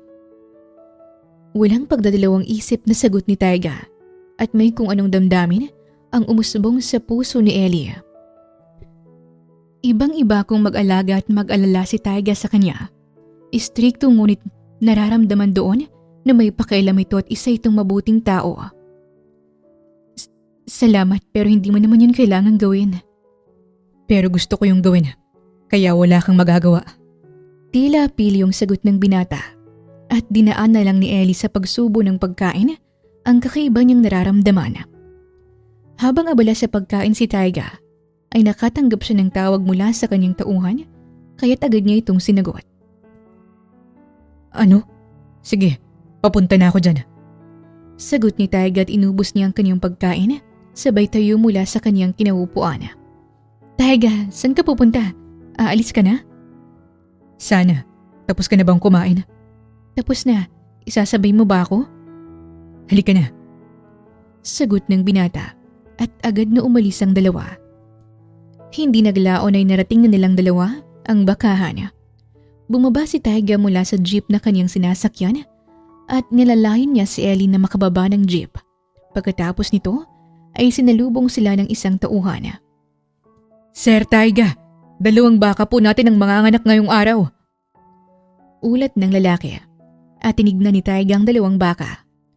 Bukod kasi na si Taiga ang may-ari ng hasyenda, ay siya rin ang personal doctor ng kaniyang mga alagang hayop. 4 na oras ang hihintayin dito sa isang baka bago siya tuluyang manganak. Ito naman sa isa, anumang sandali manganganak na siya. Kailangan kita rito Mang Cardo kapag ganito ang sitwasyon, kaya sana kung maaari huwag kang umalis. Opo, naintindihan ko po Sir Taiga. Sagot ng tauhan at ibinaling ni Taiga ang atensyon kay Ellie. Ellie, marunong ka bang magpatuka ng manok? Oo, nagpapatuka ako ng manok dati ng tiyahin ko. Ibig sabihin kaya mo yung gawin kahit mag-isa ka? Wala kasi ang 2 tauhan ng manukan ngayon. O baka naman gusto mong samahan kita. Mang Cardo, sasamahan ko muna si Ellie at ikaw na lang muna rito. Ay hindi, mas kailangan ka dito at malapit lang naman ang manukan. Yun, di ba? Sagot ni Ellie at ayaw niyang makaabala sa binata. Oo, tama ka. Yun nga. Sigurado ka bang kaya mo? Oo naman, Patuka lang naman. Kumpiyansa niyang wika sa kanyang sarili at agad na umalis at tinungo ang manukan. Pagkapasok ni Ellie sa naturang manukan, ay nalula siya sa kanyang nakita nang biglang huminto ang mga manok at nakatingin lang sa kanya. Tumindig ang balahibo ni Ellie dahil akala niya nasa 10 manok lang, pero kung hindi siya nagkakamali ay aabot hanggang 3,000 ang mga manok. "Hi mga chicken!" Natatakot niyang sambit at sinimulang ngumiti para ipakita sa mga manok na friendly siya, kahit pakiramdam niya kahit anong oras ay pwede siyang sipain ng mga ito. "Kukuha lang ako ng mga feeds niyo, ha?" Malambing niyang sambit at nais iparamdam sa manok na wala siyang balak na ihawin ang mga ito. Kahit mga manok ang kaharap ni Ellie, ay hindi niya maiwasang matakot dahil para siyang may kasalanan kung paano siya titigan ng mga ito. Nang tila pakiramdam niya naiintindihan siya ng mga manok, ay pumasok siya sa maliit na kubo kung saan nakatago ang mga feeds. Kumuha siya ng maliit na palanggana at pinuno ito ng feeds bago lumabas ng kubo. "Nandito na ang patukan yung mga..." Bigkas ni Ellie, ngunit natahimik siya at nanginig ang kanyang mga tuhod nang biglang pagkakita ng mga manok sa palangganang dala niya ay dinumog siya ng mga ito. Ang iba ay nagsiliparan papunta sa kanya at ang iba naman ay tumatakbo palapit sa kanya. Agad na kinain ng takot si Ellie at hindi siya nagdalawang isip na tumakbo, dala ng takot, at hindi na manok ang tingin niya sa mga ito kundi mga vampira. Sa pagtakbo ni Ellie ay higit siyang hinabol ng mga ito at maraming nakalabas sa mga manok mula sa kulungan, buhat nang iniwan niyang bukas ang tarangkahan. "Taiga! Tulong!" Abot ngalang-alang sigaw ni Ellie habang tumatakbo. Mang Cardo, may narinig ka bang sumisigaw? Tanong ni Taiga at nagkibit balikat si Cardo. Wala po, sir. "Taiga! Tulong! May mga chicken!" Naluluhang sigaw ni Ellie habang kay bilis ng kanyang pagtakbo, at sa ikalawang pagkakataon ay narinig ito ng binata at napatingin silang dalawa ng kanyang katiwala sa iisang direksyon. Ellie? Bulalas ni Taiga nang makita ang dalaga na hinahabol ng mga manok at natatapon ang dala nitong patuka. "Taiga! Tulong! Nilulusob ako ng mga manok mo!" Sigaw ni Ellie at natalanta ang binata sa masamang tanawin at yumuko si Taiga upang ibaba ang mabigat na bagay na hawak niya. Mang Cardo, ikaw munang bahala dito at tutulungan ko lang si... Hindi na naituloy ni Taiga ang nais niyang sabihin nang walang prenong dala ng nerbyo siyang niyakap ni Ellie mula sa kanyang likuran. Hindi niya ito inaasahan na makakarating ito agad sa kanya, kaya't sa kawalan ng balanse ay nasubsob ang mukha ni Taiga sa maselang parte ng baka at sakto pa sa pagbuka ng pagkababae nito para sa panganganak. At kumasya ang buong mukha ni Taiga sa butas ng baka. Diyos mio! Ngiwing sambit ni Cardo nang makitang nakakahiyang sitwasyon. Ellie! Ellie! Halos hindi makapagsalitang sambit ni Taiga at nakadikit pa rin ang kanyang mukha sa maselang parte ng baka. "Ayoko!" Pagmamatigas ni Ellie, kaya't umawat si Cardo. Ma'am Ellie, tama na po. Maawa ka sa gwapong mukha ni Sir Taiga. Kulang na lang ipasok mo siya sa pagkababae ng baka. Baka mamaya siya ang kilalaning anak ng inang baka sa ginawa mo. Awat ni Cardo at gulat na napatigil si Ellie nang makita ang masamang sitwasyon. "Taiga, anong ginagawa mo dyan?" Bulalas niya sabay bumitaw sa pagkakayakap sa binata at humarap si Taiga sa kanya at kita sa imahe nito ang mahabang pagtitimpi habang pinupunas ang malapot na likido na nakadikit sa mukha nito. Alam ni Ellie ang kanyang kasalanan kahit napakagat na lang ng kanyang kuko at hinahanda ang kanyang sarili sa galit ni Taiga. Ellie, simula ngayon. Sambit ni Taiga na may ngiting demonyo. Hindi ka na pwedeng magdala ng patuka kahit kailan. Sambit ni Taiga sa mahinahon ngunit puno ng konsumisyon. "Sorry." Paumanhin ni Ellie at nagpakawala ng maraming hininga si Taiga na naglalaman ng mahabang pasensya. Ma'am, sir, ako nang bahala muna sa mga manok. Wika ni Cardo at kinuha ang patuka at sumunod naman ang mga manok kay Cardo pabalik sa kulungan. Habang sina Ellie at Taiga naman ay hindi nag-uusap hanggang sa makapanganak ang isang baka. Matapos nito ay umalis na sina Taiga at Ellie pabalik sa sasakyan nang walang kibuan. Batid ni Ellie na malaking atraso niya sa binata kaya siyang unang nagsalita. Taiga, pasensya ka na kanina. Hindi ko naman sinasadya eh. Aniya sa binata. Ngunit hindi siya nito nilingon. Taiga, talaga bang hindi mo ako kakausapin? Taiga, hoy! Naririnig mo ba ako? Taiga, sorry na. Wika ng dalaga at tuminto ang binata sa paglalakad. Tsaka siya nito nilingon. Ellie, sorry. Halos ipasok mo na ako sa puday ng baka. Sagot ni Taiga at iniiwasan ni Ellie ang matawa. Kita mo? Tatawanan mo pa ako. Hindi nga ako tumatawa eh. Hindi ko naman kasi sinasadyang nangyari. Hindi ko naman sukat akalain na susugurin ako ng mga manok mo. Paano hindi ka habulin eh? Tinatakbo mo yung patuka nila. Natakot ako eh. Akala ko ba marunong ka? Akala ko lang kasi 10 lang eh. Halos 3,000 pala. Parang batang sagot ni Ellie at hindi napigilan ni Taigang mapangisi. Ano? Akala mo 10 lang? Oo, yun pala. Daig ko pang nasa gyera. Ang dami kaya nila. Ang hirap kayang tumakbo habang ganito kalaki ang tiyan ko. Akala ko ako nang uulamin ng mga manok kanina eh. Tila batang sagot ng dalaga at tumagalpak sa tawa si Taiga. Poor Ellie. I'm sorry. Natatawa nitong sambit habang inaalala ang mukha ng dalaga kanina. Kita mo? Akong pinagtatawanan mo eh. I'm sorry. Para ka kasing bata. Sige, tawa pa. Maktol ni Ellie at dahil sa nakakahawang tawa ng binata, ay napatawa na rin si Ellie na para silang mga batang walang mga problema. Lumipas pa ang mga buwan na nasa pangangalaga ni Taiga si Ellie. At ngayon ay kasalukuyang pinagmamasdan ni Taiga ang dalaga habang nagdidilig ito ng mga bulaklak sa hardin. At napansin ni Manang Tilde ang matamis na titig ng binata para sa dalaga, kaya't nilapitan niya ito. Anak, kakaibang mga titig mo para kay Ellie ah. Ano bang ibig sabihin yan? Seryosong tanong ni Manang Tilde sa kanyang alaga at nagpatay mali siyang binata. Wala ito, Manang. Walang kahit anong ibig sabihin ng mga titig ko para kay Ellie. I only care for her because she's my twin brother's lover. Anak, magsinungaling ka na sa akin, wag lang sa sarili mo. Aminin mo man sa akin o hindi. Alam ko na agad sa mga mata mo na mahal mo na si Ellie. Tama ba? Wika ni Tilde at matagal bago sumagot si Taiga. Hindi ko siya pwedeng mahalin, Manang. Dahil naging kasintahan siya ng kakambal mo.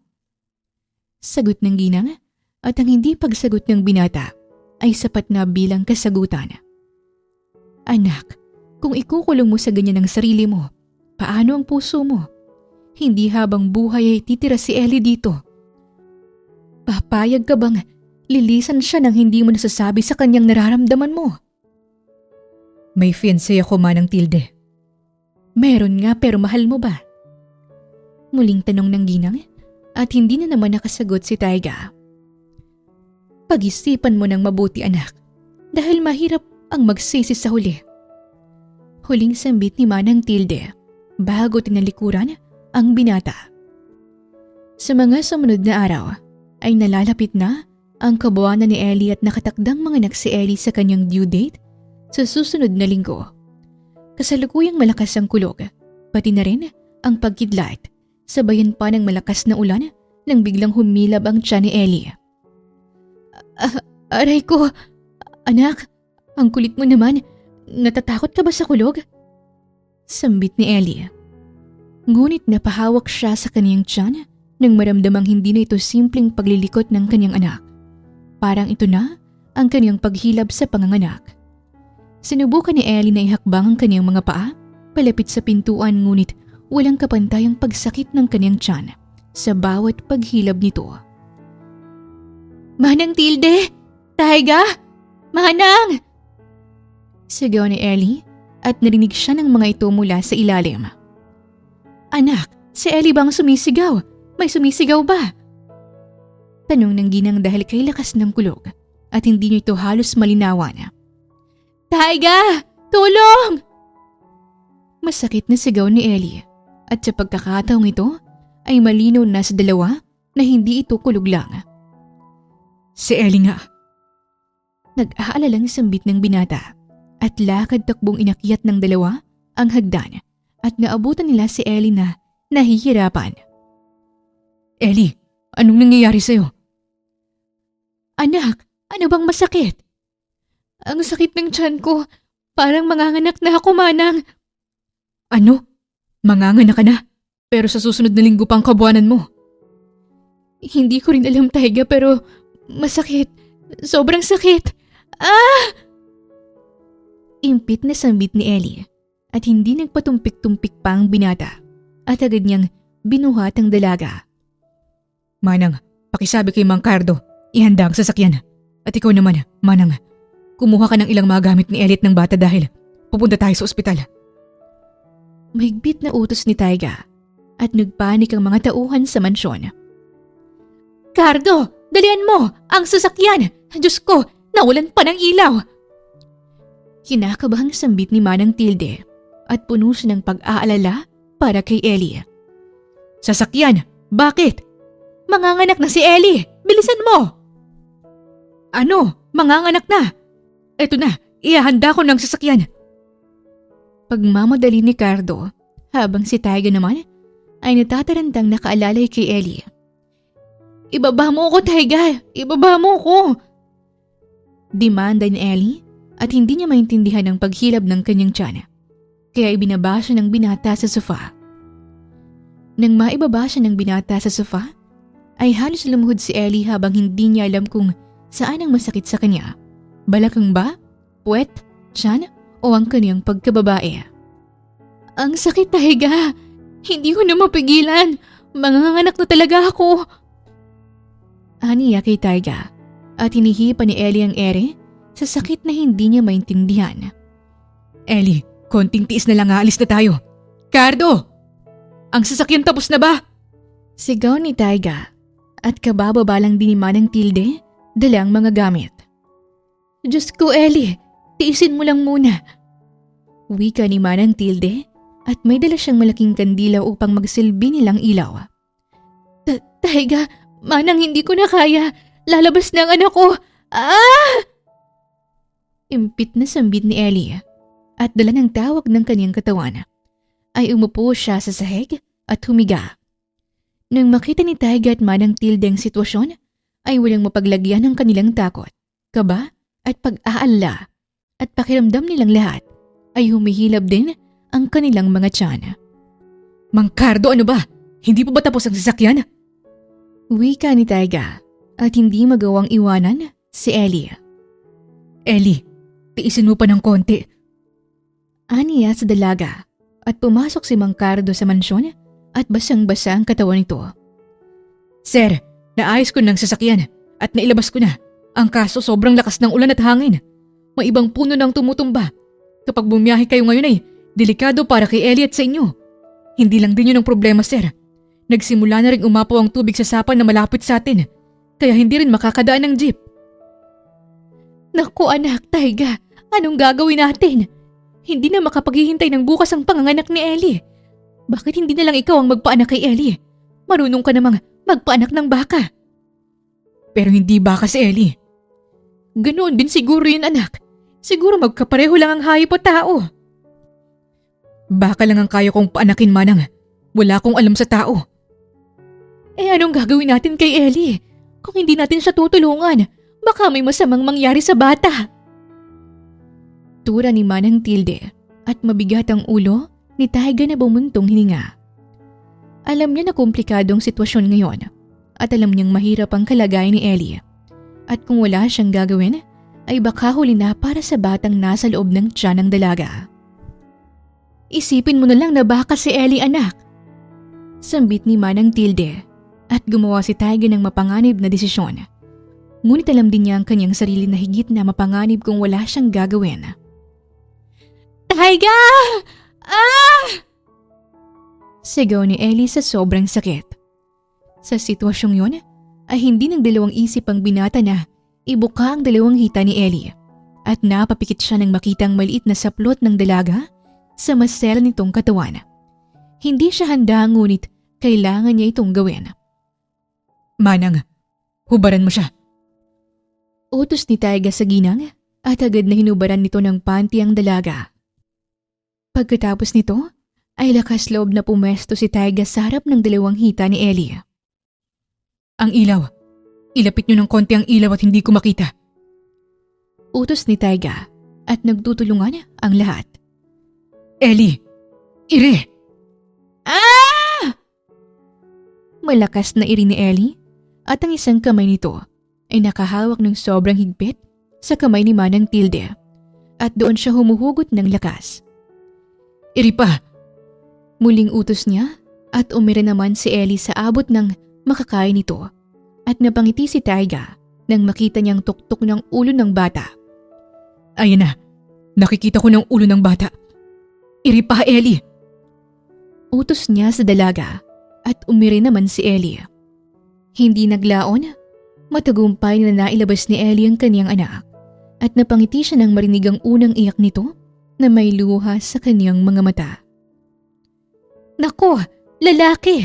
Kay gwapong bata! Sambit ni Tilde at nakita ni Ellie ang kanyang anak na hawak ni Taiga at kasunod nito ay ang pagpikit ng kanyang mga mata. Makalipas ang ilang oras na pagkakatulog ni Ellie ay unti-unti siyang nagdilat ng kanyang mga mata at si Taiga ang una niyang nakita at karga nito ang kanyang anak. Gising ka na pala, Ellie. Ito, pagmasdan mong gwapong anak mo. Wika ni Taiga at tinabi ang bata kay Ellie at natanggap nito ang unang halik mula sa ina. Anak ko, ang gwapo ng anak ko. Sambit ni Ellie at hinaplos ni Taiga ang buhok ni Ellie na parang siya ang asawa nito at ama ng bata. Sa simpleng haplos ni Taiga ay napatingin si Ellie sa mga mata nito at nakita niyang imahe ng pag-aalaga sa mukha nito. Pinag-alala mo ko, Ellie, dahil bigla ka na lang nawala ng malay. Halos mabaliw ko kakaisip na baka napano ka na sa panganganak mo. Kinabahan ako, Ellie. Hindi ko mapapatawad ang sarili ko kung may mangyaring masama sa'yo. Buong pusong sambit ni Taiga. Pero masaya ako na nasa maayos kayong kalagayan. Sige na, Ellie. Maiwan na kita rito at magpahinga ka pa. Dugtong niya sabay tumalikod. Taiga, sandali. Pigil ni Ellie sa binata at napatigil si Taiga ng hawakan nito ang kaniyang kamay. May kailangan ka pa, Ellie? Maraming salamat, Taiga. Maraming salamat sa lahat. Walang anuman. Gusto kong ligtas ka at kayo ng anak mo. Mamay may darating na doktor dito para tignan kayong dalawa ng bata. Salamat. May hihilingin sana ako mula sa iyo, Taiga. Ano yun? Bigyan mo siya ng pangalan. Aniya at gumuhit ang kagalakan sa labi ni Taiga. Talaga? Sigurado ka? Gusto mong ako ang magbigay ng pangalan sa kanya? Oo, kung okay lang sa'yo. Sagot ni Ellie at agad na nag-isip ng pangalan si Taiga. Randolph. Pwede na bang Randolph? Randolph? Kay gandang pangalan.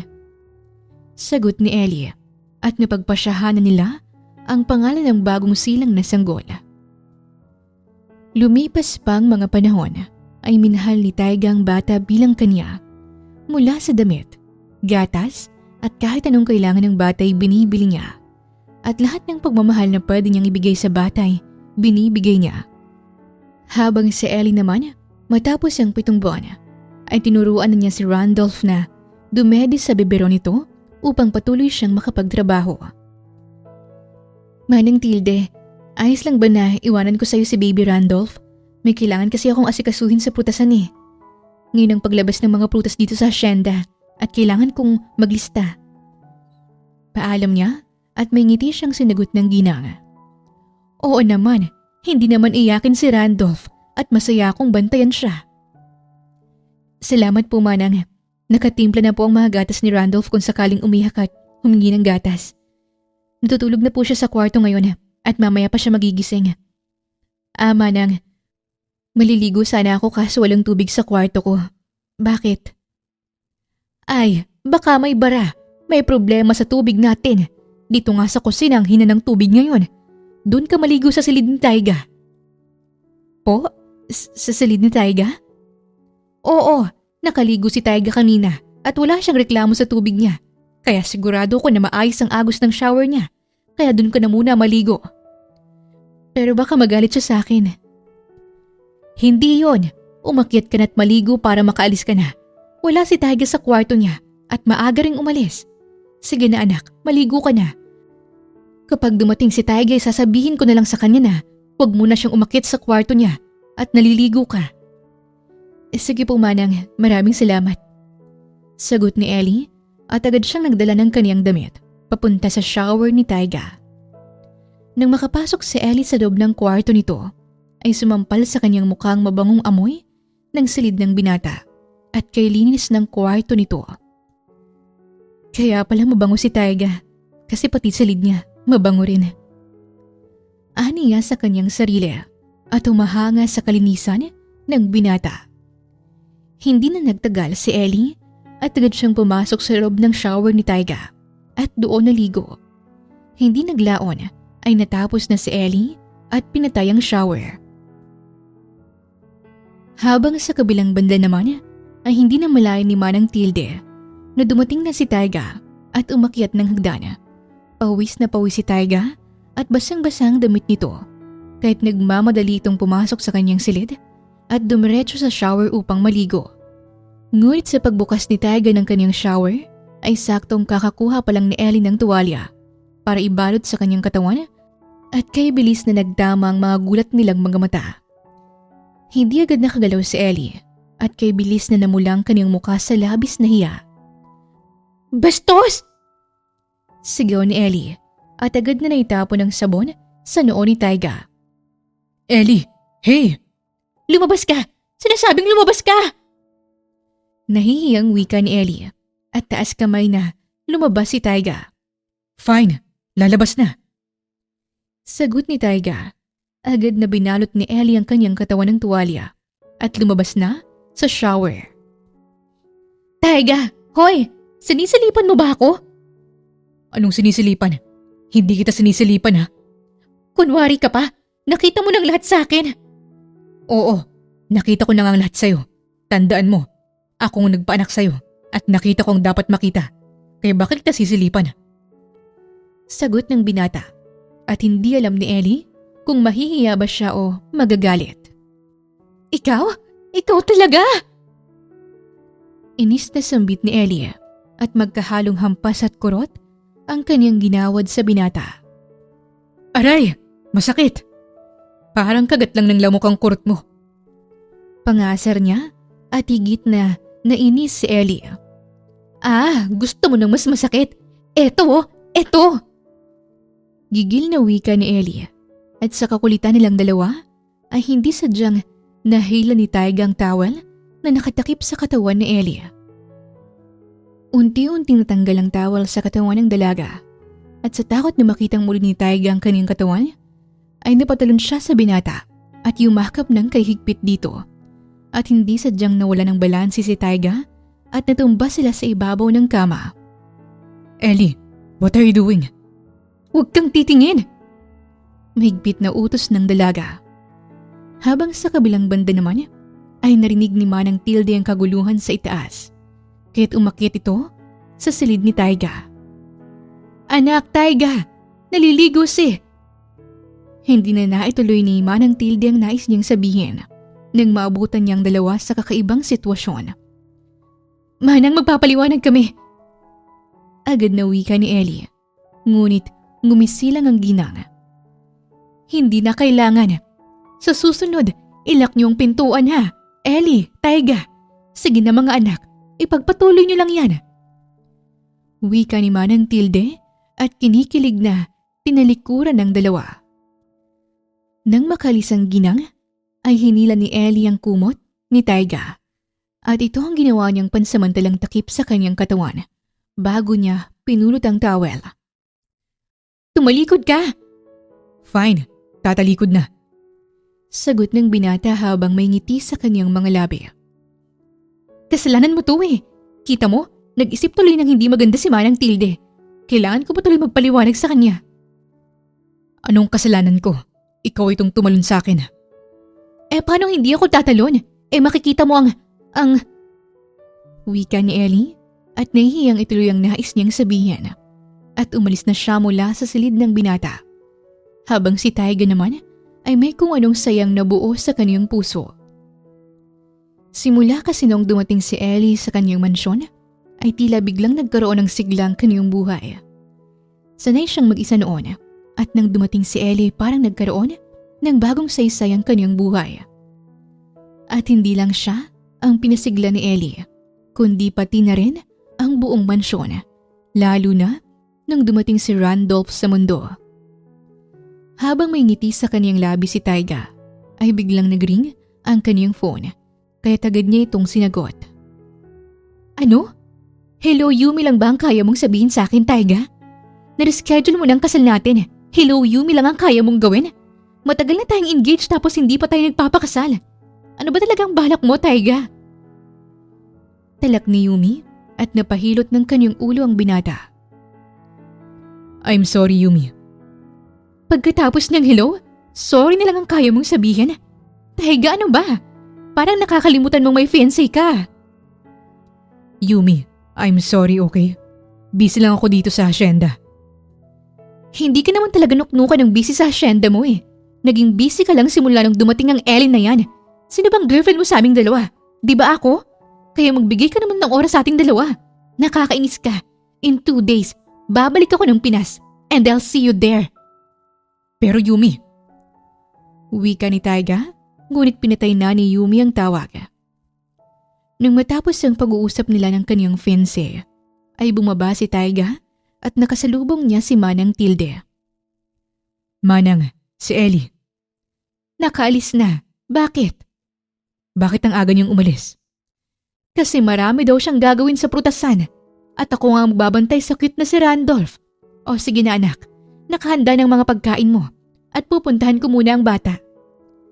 Paalam ni Manang Tilde. Sa buong araw ni Ellie sa prutasan ay ginawa niyang lahat ng kanyang makakaya upang makabayad ng kanyang utang na loob. At para rin sumahod ng sa ganun ay may maipon siyang pera dahil alam niya sa kanyang sarili na hindi pwedeng nakasandalang siya sa asyenda at kay Taiga sa buong buhay niya. Sa dami ng trabaho sa prutasan ay inabot ng gabi si Ellie bago siya tuluyang nakauwi. Manang Tilde, pasensya ka na po kung ginabi ako. Baka nagpasaway sa'yo si Randolph at... Anak, ayos lang. At nandoon si Randolph sa kanyang kwarto kasama si Taiga. Si Taiga? Oo, si Taiga kayang nag-alaga sa bata buong araw. Sige na, puntahan mo na ang anak mo at bumaba ka dito at kayo na lang ni Taiga ang hindi kumakain. Wika ni Manang Tilde at umakyat nga si Ellie sa kwarto nila ng kaniyang anak. Pagkapasok niya sa silid, ay naabutan niya si Taiga na nakahiga sa kama habang nakapatong sa dibdib nito ang anak niyang si Randolph at kapwa mahimbing na natutulog ang dalawa. Nang makita yon ay tila natunaw sa tuwa ang puso ni Ellie. Wala na ang tunay na ama ng bata, ngunit nakakahanap ito ng tunay na kalinga sa piling ni Taiga. Upang hindi magising ang dalawa, ay dahan-dahang inihakbang ni Ellie ang kanyang dalawang paa palapit sa mga ito at marahan siyang umupo sa silya at hinaplos ng kairahan ng buhok ng kanyang anak at kusang napapatingin ang kanyang mga mata sa itsura ni Taiga. Ang aliwalas ng imahe ng bata na nagpapahiwatig na isa itong mabuting tao. Batid ni Ellie na pagod si Taiga sa pagbabantay sa kanyang anak, kaya tinawakan niya si Randolph upang kunin ito nang biglang nagdilat ang mga mata ni Taiga. Nandito ka na pala. Sambit ni Taiga at hinila ang damit ni Ellie, tsaka ito sinunggaban ng matamis na halik sa labia. Nagulat si Ellie sa nangyari at akmang aawahin niya si Taiga nang kusang binitawan nito ang kanyang labi at humilik. Ano? Ginawa niya yun habang tulog siya? Nananaginip ba siya? Bulalas niya sa kanyang isipan at marahan niyang hinaplos ang kanyang labi. Kinaumagahan ay maagang nagising si Taiga sa silid ni Ellie at sa kanyang pagdilat ay batang nasa crib ang kanyang kasama. Kaya tumayo siya mula sa kanyang kinahihigaan at hinalikan ng bata bago siya bumaba ng hagdan. Pagkababa ni Taiga ay nakahanda ng mga pagkain sa hapag. Kaya agad siyang umupo sa silya at kumuha ng pagkain sabay sulyap kay Ellie na tila ay naiilang sa kanya. Ellie, bakit ang tahimik mo? Itlog gusto mo? Hindi, okay na tong pagkain ko. Oh, bakit parang natatay ang itsura mo? Ellie, ano bang bumabagabag sa isipan mo? Tanong nito at lakas loob na nagsalita si Ellie. Wala ka bang naaalala? Naaalala? Tanong ni Taiga at saglit na nag-isip at ang katahimikan ng binatay tila palaso para kay Ellie na anumang oras ay pwedeng bumaon sa kanya. May dapat ba akong maalala, Ellie? Tanong nito sa kanya at nakahinga ng maluwagang dalaga. Mas mabuti na rin na walang maalala si Taiga dahil kung magkataon ay hindi niya alam kung paano niya ito haharapin kahit binalingan niya ng atensyon ang pagkain. Wala naman, tinatanong ko lang. Ah, yun ba? Turang ni Taiga at parang lumukso ang puso ni Ellie sa kaba. Naalala mo? Oo, kagabi. Kagabi? Anong naalala mo kagabi? Dapat pala akong pumunta sa prutasan ngayon at Ellie, ibigay mo sa akin ang listahan mo at sabay na tayong pumunta sa prutasan. Naalala ko na kailangan ko palang mag-inventory kagabi. Yun lang? Bakit? May nakaligtaan pa ba ako? Wala naman siguro. Nililinaw ko lang kung may nakaligtaan ka pa. Yun lang. Kinakabahang sambit ni Ellie at hiling niya na hindi na maalala ng binata ang nangyaring halik kagabi. Matapos kumain ay pumunta ang dalawa sa prutasan at naging abala doon hanggang sa sumapit ng hapon. At pauwi ng dalawa at kasalukuyang nakasakay sila ng jeep. Ellie, may sasabihin ako. Wika ni Taiga at parang tumigil ang puso ni Ellie sa kaba. Ano yun? Nanaginip ako kagabi. Nanaginip? Anong panaginip naman yun? Tanong niya sa binata at hinawakan ni Taiga ang kaniyang pisngi at ramdam niyang marahan itong haplos sa kaniyang balat. Nais ilayo ni Ellie ang kaniyang sarili mula kay Taiga, ngunit ayaw sumunod ng kaniyang katawan dahil tila may kung anong kuryente ang dumadaloy sa kaniyang katawan, lalo na sa mga titig ni Taiga para sa kanya. Mga titig na parang umaabot hanggang sa kaniyang kaluluwa. Ewan ba niya pero may bahagi sa kaniyang puso na nagnanais sa haplos ni Taiga. Nanaginip ako na hinalikan kita kagabi. Panaginip lang yun. Huwag mo nang isipin. Pero hindi yun mawala sa isip ko dahil gusto ko ang manghalik na yun. At habang tinitignan kita, naiisip kong hindi lang panaginip ang lahat. At talagang nangyari ang halik na yun, Ellie. Walang halik na nangyari. I can still taste it on my lips, Ellie. And let me confirm that it was not just a dream. Wika ni Taiga at marahang hinalikan si Ellie. Ang bawat halik ni Taiga ay marahan, hindi mapangwasak, kundi puno ng pagmamahal at pag-iingat. Habang si Ellie naman ay naguguluhan sa kanyang sarili dahil hindi tinututulan ng kanyang katawan at ng kanyang puso ang naturang halik na iyon. Taiga. Buong pusong sambit ni Ellie sa kanyang isipan.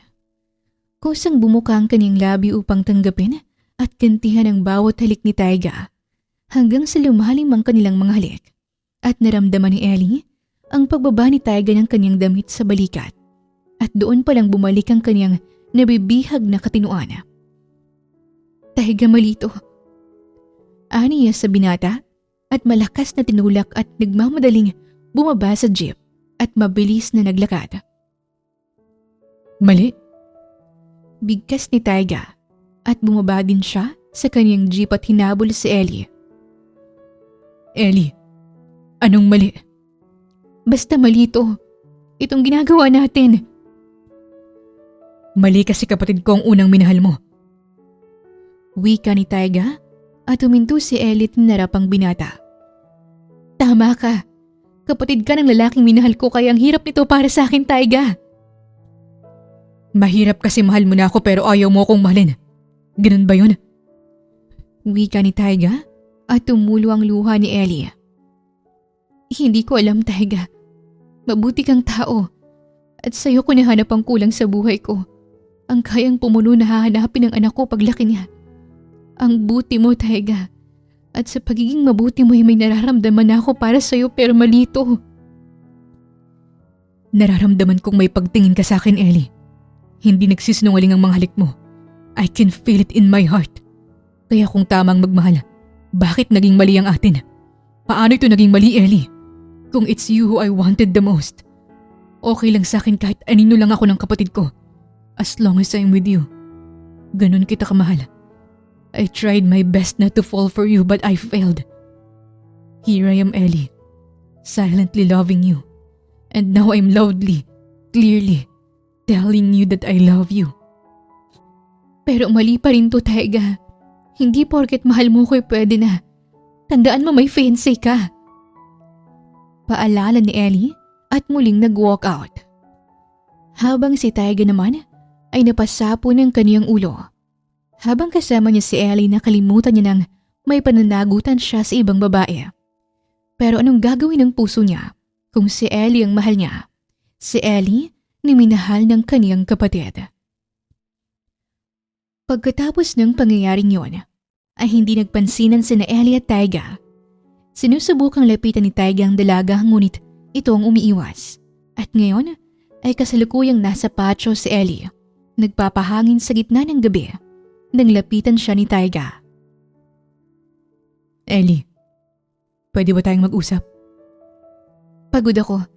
Sa susunod na lang. Turan niya at tinalikuran ng binata. Ellie, iniiwasan mo ba ako? Hayaan mo muna ako, Taiga. Sagot ni Ellie at muling humakbang palayo. Maghihintay ako, Ellie, hanggang sa maging handa ka na. Hihintayin kita kung kailan mo ako matatanggap. Hihintayin kita kung kailan mo matatanggap ang pag-ibig ko at ang buong ako. Saad ni Taiga at rinig ni Ellie ang makakataga na yon, ngunit hindi na niya pinansin ang binata.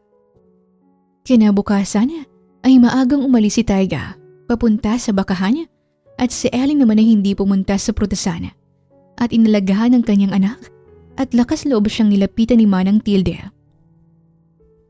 Ellie, pwede ba kitang makausap? Tungkol po saan? Nagtapat na ba sa'yo ng kanyang pag-ibig si Taiga? Po?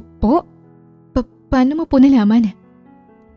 Dahil parang anak ko na si Taiga at ikaw din. Alam ko may nararamdaman siya para sa'yo at ganoon ka din sa kanya. Hindi ko malilimutan si Leor, Manang. Anak, ang pag-ibig mo kay Taiga ay hindi nangangahulugan na kakalimutan mo si Leor. Ellie, hanggang kailan mo ba ikukulong ang sarili mo sa nakaraan? Tanong ni Tilde at hindi agad nakasagot si Ellie. Paano kung awa lang palang nararamdaman sa akin ni Taiga? Tanong niya at umiling si Tilde. Kilala ko ang batang iyon, Ellie. Simula nung dumating ka sa asyenda na ito, ay nag-iba si Taiga. Hindi ko siya nakitang ganyan kaalaga sa ibang babae, kundi sa'yo lang. Hindi ko nakita na ganyan siya kasaya sa isang babae, kundi sa'yo lang, Ellie. Si Yumi. Paano si Yumi? Ayoko may masaktan akong iba kung sakaling tatanggapin ko ang pag-ibig niya. Si Yumi hindi minahal ni Taiga. Ang kanilang relasyon ay para sa partnership lang. Naglalabas ang asyenda ng maraming ani sa palayan, prutasan at marami pang iba. At ang ama ni Yumi, ang isa sa investors ng asyenda. At doon nabuo ang kanilang relasyon. Mali pa rin man ang Tilde dahil may isang babaeng may iwan at masasaktan. Hindi magiging tama ang pag-ibig namin kung may masasagasaan kaming iba. Sige po manang, patutulugin ko muna si Randolph. Paalam niya sa ginang bago ito tinalikuran. Sumapit ang kagabi ay kakapasok pa lang ni Taiga sa mansyon nang marinig niya ang iyak ni Randolph. Kaya tagad siyang umakyat sa silid ng mag-ina at naabutan niya si Ellie at manang Tilde na nagsasanib puwersa para patahanin ang bata. Ellie, bakit ang lakas ng iyak ng bata? Ano bang nangyari? Hindi ko nga rin alam eh. Wala naman siyang lagnat at ayaw din niyang dumede. Kanina pa to eh. Luluwas na nga sana ako ng bayan para magpa-check up pero gabi na. Akin ang bata. Wika ni Taiga at kinuha si Randolph. Baby, tahan na. Tama ng iyak. Nandito na ako, baby. Wika ni Taiga at hinila ang bata sa kaniyang braso. Pagkarinig ni Randolph sa boses ni Taiga ay tumahan ito at unti-unting pinikit ang mga mata hanggang sa tuluyan nitong makatulog at nagulat si Ellie sa biglang pagtahan ng bata. Ay sus naman itong batang si Randolph. Naghahanap lang pala ng amoy ni Taiga. Siguro ikaw ang tinuturing na ama ng bata, anak. Wika ni Tilde at nagkatitigan si Taiga at Ellie. Oh sige na, maiwan ko na kayo dito. Dugtong nito at bahagya pang hinila ni Taiga ang bata bago binigay sa ina nito. Taiga, salamat. Para sa'yo. Para sa bata, Ellie. Sagot ni Taiga bago tinalikuran ng dalaga. Kinabukasan ay maagang nagising ang lahat dahil sa bulabog na mga kasambahay dahil may bisitang dumating. Where is Taiga? Agad na tanong ni Yumi at nakita nito si Taiga at Ellie na pababa ng hagdan. There you are, my fiancé. Malditang wika ni Yumi at agad na pumulupot sa braso ni Taiga at palihim na tinignan ng masama si Ellie. Ngunit kita sa mga mata ni Taiga na hindi ito natutuwa sa pagdating ni Yumi kaya tagad niyang kinalasang pagkakayapos ng braso nito. Anong ginagawa mo dito, Yumi? Binibisita ang fiancé ko. Bakit? Bawal ba? Tsaka hindi dapat ganyan ang tanong mo sa fiancé mo, Taiga. Ako ang pakakasalan mo, remember? Wika ni Yumi at wala sa mood na napailing si Taiga at sumingit si Manang Tilde. Ma'am Yumi, Taiga, Ellie, handa na ang pagkain. Halina't kumain na kayo. Anyaya ni Tilde at agad na umupo ang lahat sa hapag. Habang nasa hapag ay ramdam ni Ellie ang tensyon dahil masama ang aura ni Yumi sa kanya at halos hindi niya malunok ang kanyang kinakain. Ellie, pwede bang iabot mo sa akin ng hotdog? Pakiusap ni Taiga at agad naman itong kinuha ni Ellie. Ngunit hinawakan din ito ni Yumi kahit napatigil si Taiga. Ako nang magbibigay. Ako ang fiancé. Pasaring ni Yumi at binitawan nito ni Ellie. Sige, ikaw nang mag-abot. Tura ni Ellie at binigay ni Yumi ang hotdog kay Taiga. Nga pala Taiga, pinapatanong ni Papa kung kailan natin itutuloy ang kasal kaya ako narito. At kailangan nating mag-usap tungkol dyan. Mamaya, Yumi. Fine. Siguraduhin mo lang na matutuwa ako. Wika ni Yumi at hindi na sumagot ang binata. Nang matapos kumain ng lahat, ay narinig ni Yumi na magkasamang aalis sina Ellie at Taiga papuntang prutasan kaya't nakasingit ito. Sasama din ako. Demanda niya sa binata. Dito ka lang at wala ka namang gagawin doon. At pagbalik ko, mag-uusap tayong dalawa. Tara na, Ellie. Sambit ni Taiga at sabay silang umalis ni Ellie. Habang si Yumi naman ay hindi nagpapigil at may balak siyang gawin. Pagkarating sa prutasan ni Taiga at Ellie, ay naging abala sila sa trabaho hanggang sa natapos ito.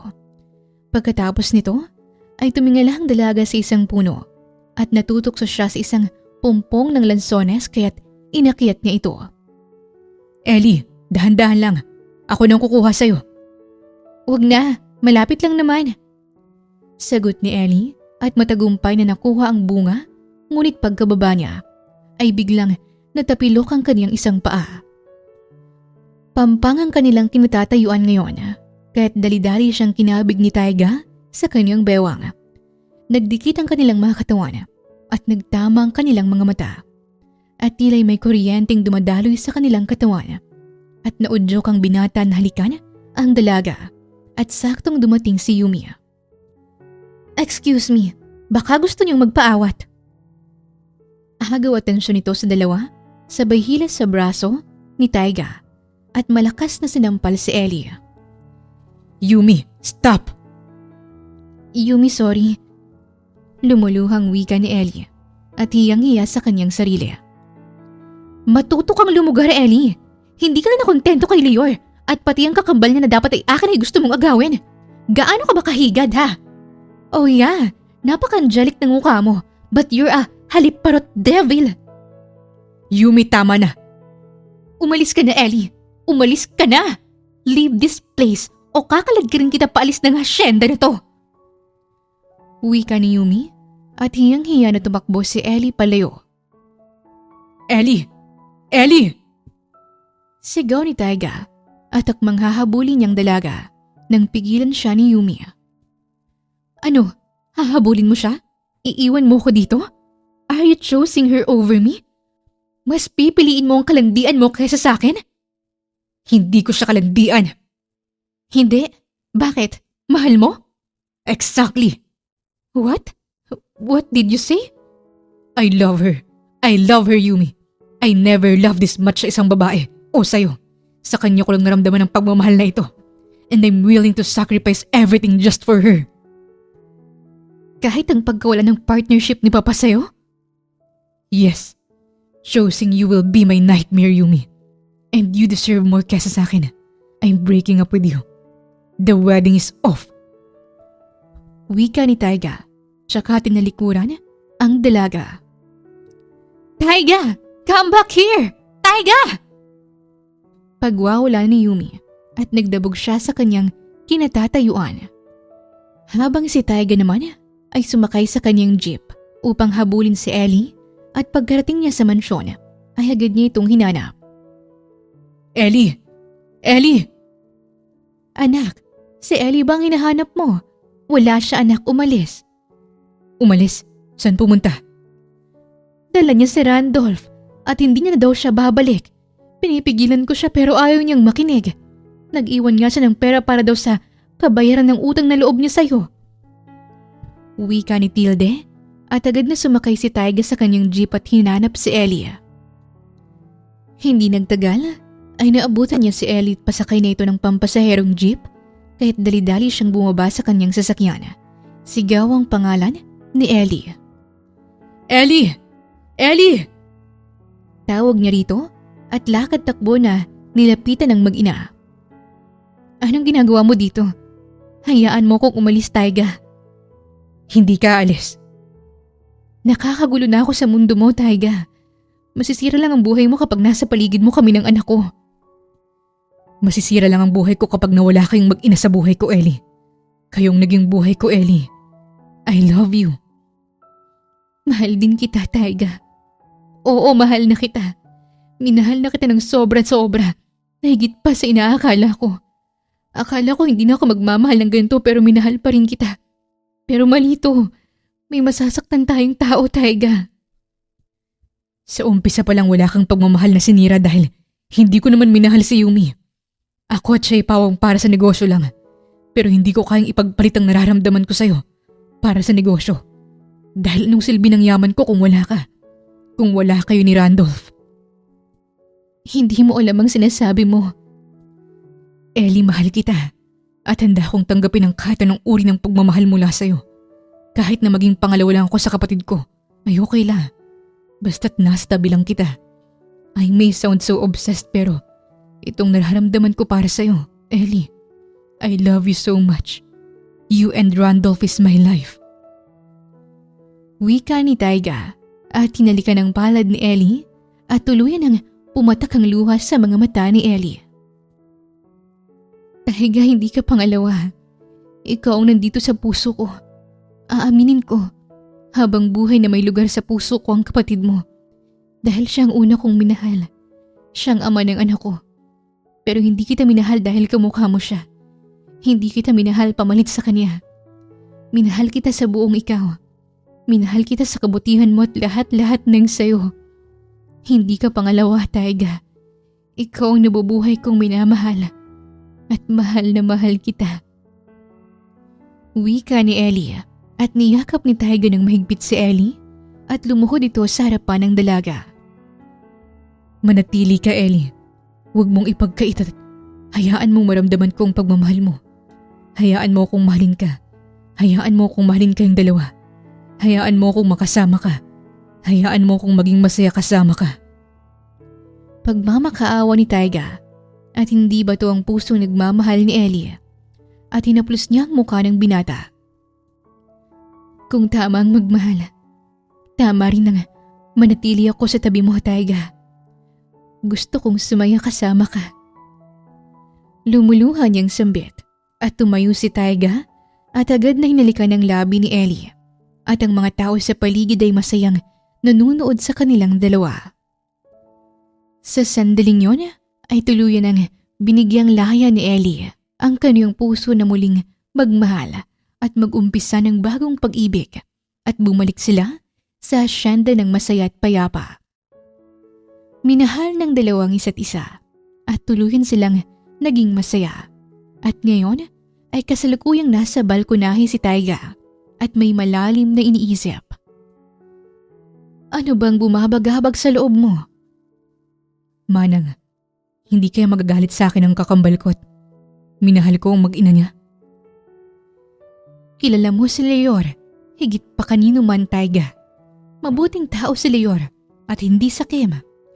Bago siya nawalay, inihabilin niya sa iyo ang kaniyang mag-ina. At natitiyak kong masaya siya na ikaw ang minahal ni Ellie. Dahil mapapanatag ang loob niya sa iyo. Dahil sa iyo napunta ang kaniyang mag-ina. Maging masaya ka, iho, at alagaan mo ang puso ng magiging mag-ina mo. Wika ni Tilde at gumaan ang puso ni Taiga. Maraming salamat, Manang. Hindi na ako makapaghintay na pakasalan si Ellie. Sambit ni Taiga. Pagkatapos makipag-usap ng binata kay Tilde, ay nagtungo siya sa silid ni Ellie at kasalukuyang magkatabi, silang nakaupo sa kama. Taiga, parang ang seryoso mo naman. May nais ka bang sabihin? Ellie, gusto ko sanang pakasalan ka. Papayag ka ba? Diretsang tanong ni Taiga at binuksan ang maliit na box na naglalaman ng singsing at masayang napatitig si Ellie dito. Nanatili ako para makasama ka kaya. Oo, Taiga. Pumapayag ako magpakasal sa'yo. Talaga? Pumapayag ka?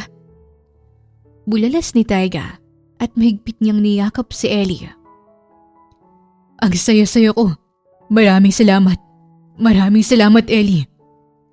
Bigkas ni Taiga at naglapat ang kanilang mga labi. Simula sa araw na yon ay hindi na pinatagal ng dalawa ang kanilang pagmamahalan at agad na nagpakasal sa asyenda na dinaluhan ng maraming tauhan at nandoon din ang kaibigan ni Ellie na si Lyra. Simula ng maikasalang dalawa ay agad nagbunga ang kanilang pagmamahalan. Makalipas ang 3 taon ay nakabuo ng masayang pamilya si Ellie at Taiga at ngayon ay kasalukuyang nagsisindi sila ng kandila sa puntod ni Leor kasama si Randolph na mag-4 na taong gulang na at kasama din nila si Sofia, ang 2 taong gulang na anak ni Taiga at Ellie. Brother, palagi kong pinapangako sa'yo na alagahan kong mag-ina mo. Ipahinga mo na ang pangamba mo kung meron man dahil hindi ko sila pababayaan. Mahal ko si Ellie, Leor, pati si Randolph. Mahal ko ang pamilya namin. Wika ni Taiga sa kanyang isipan. Leor, palagi kang may lugar sa puso ko. Masaya ako sa buhay na kasama si Taiga at masaya ako sa pamilyang nabuo namin. At kung saan ka man ngayon, sana tahimik ka na at masaya. Wika ni Ellie sa kanyang isipan at humalik sa pisngi ng kanyang asawang si Taiga. Kung minsan, ang tao ay humaharap sa matinding pagsubok sa kanilang buhay, kagaya ng pagkawala ni Leor sa buhay ni Ellie at Taiga. Ito ay isang masakit na sandali, ngunit kung may nawala man, mas piliin nating kumapit sa pag-asa upang mabuhay at muling maging masaya. At ang pagmamahal ay kailanman ay hindi magiging mali kapag tama ang paninindigan. Minsan, hindi natin kailangang palitan ng iba sa puso ng isang tao. Ang kailangan lang nating gawin ang magbigay ng pagmamahal na kaya nating ialay. Kagaya ng pagmamahal ni Taiga para kay Ellie. Wakas! Maraming salamat po sa inyong pakikinig sa kwentong ibinahagi namin ngayong araw. Muli, ito po ang Tales of Siren at isang maligayang Pasko sa ating lahat. Hanggang sa muli. Maraming salamat po.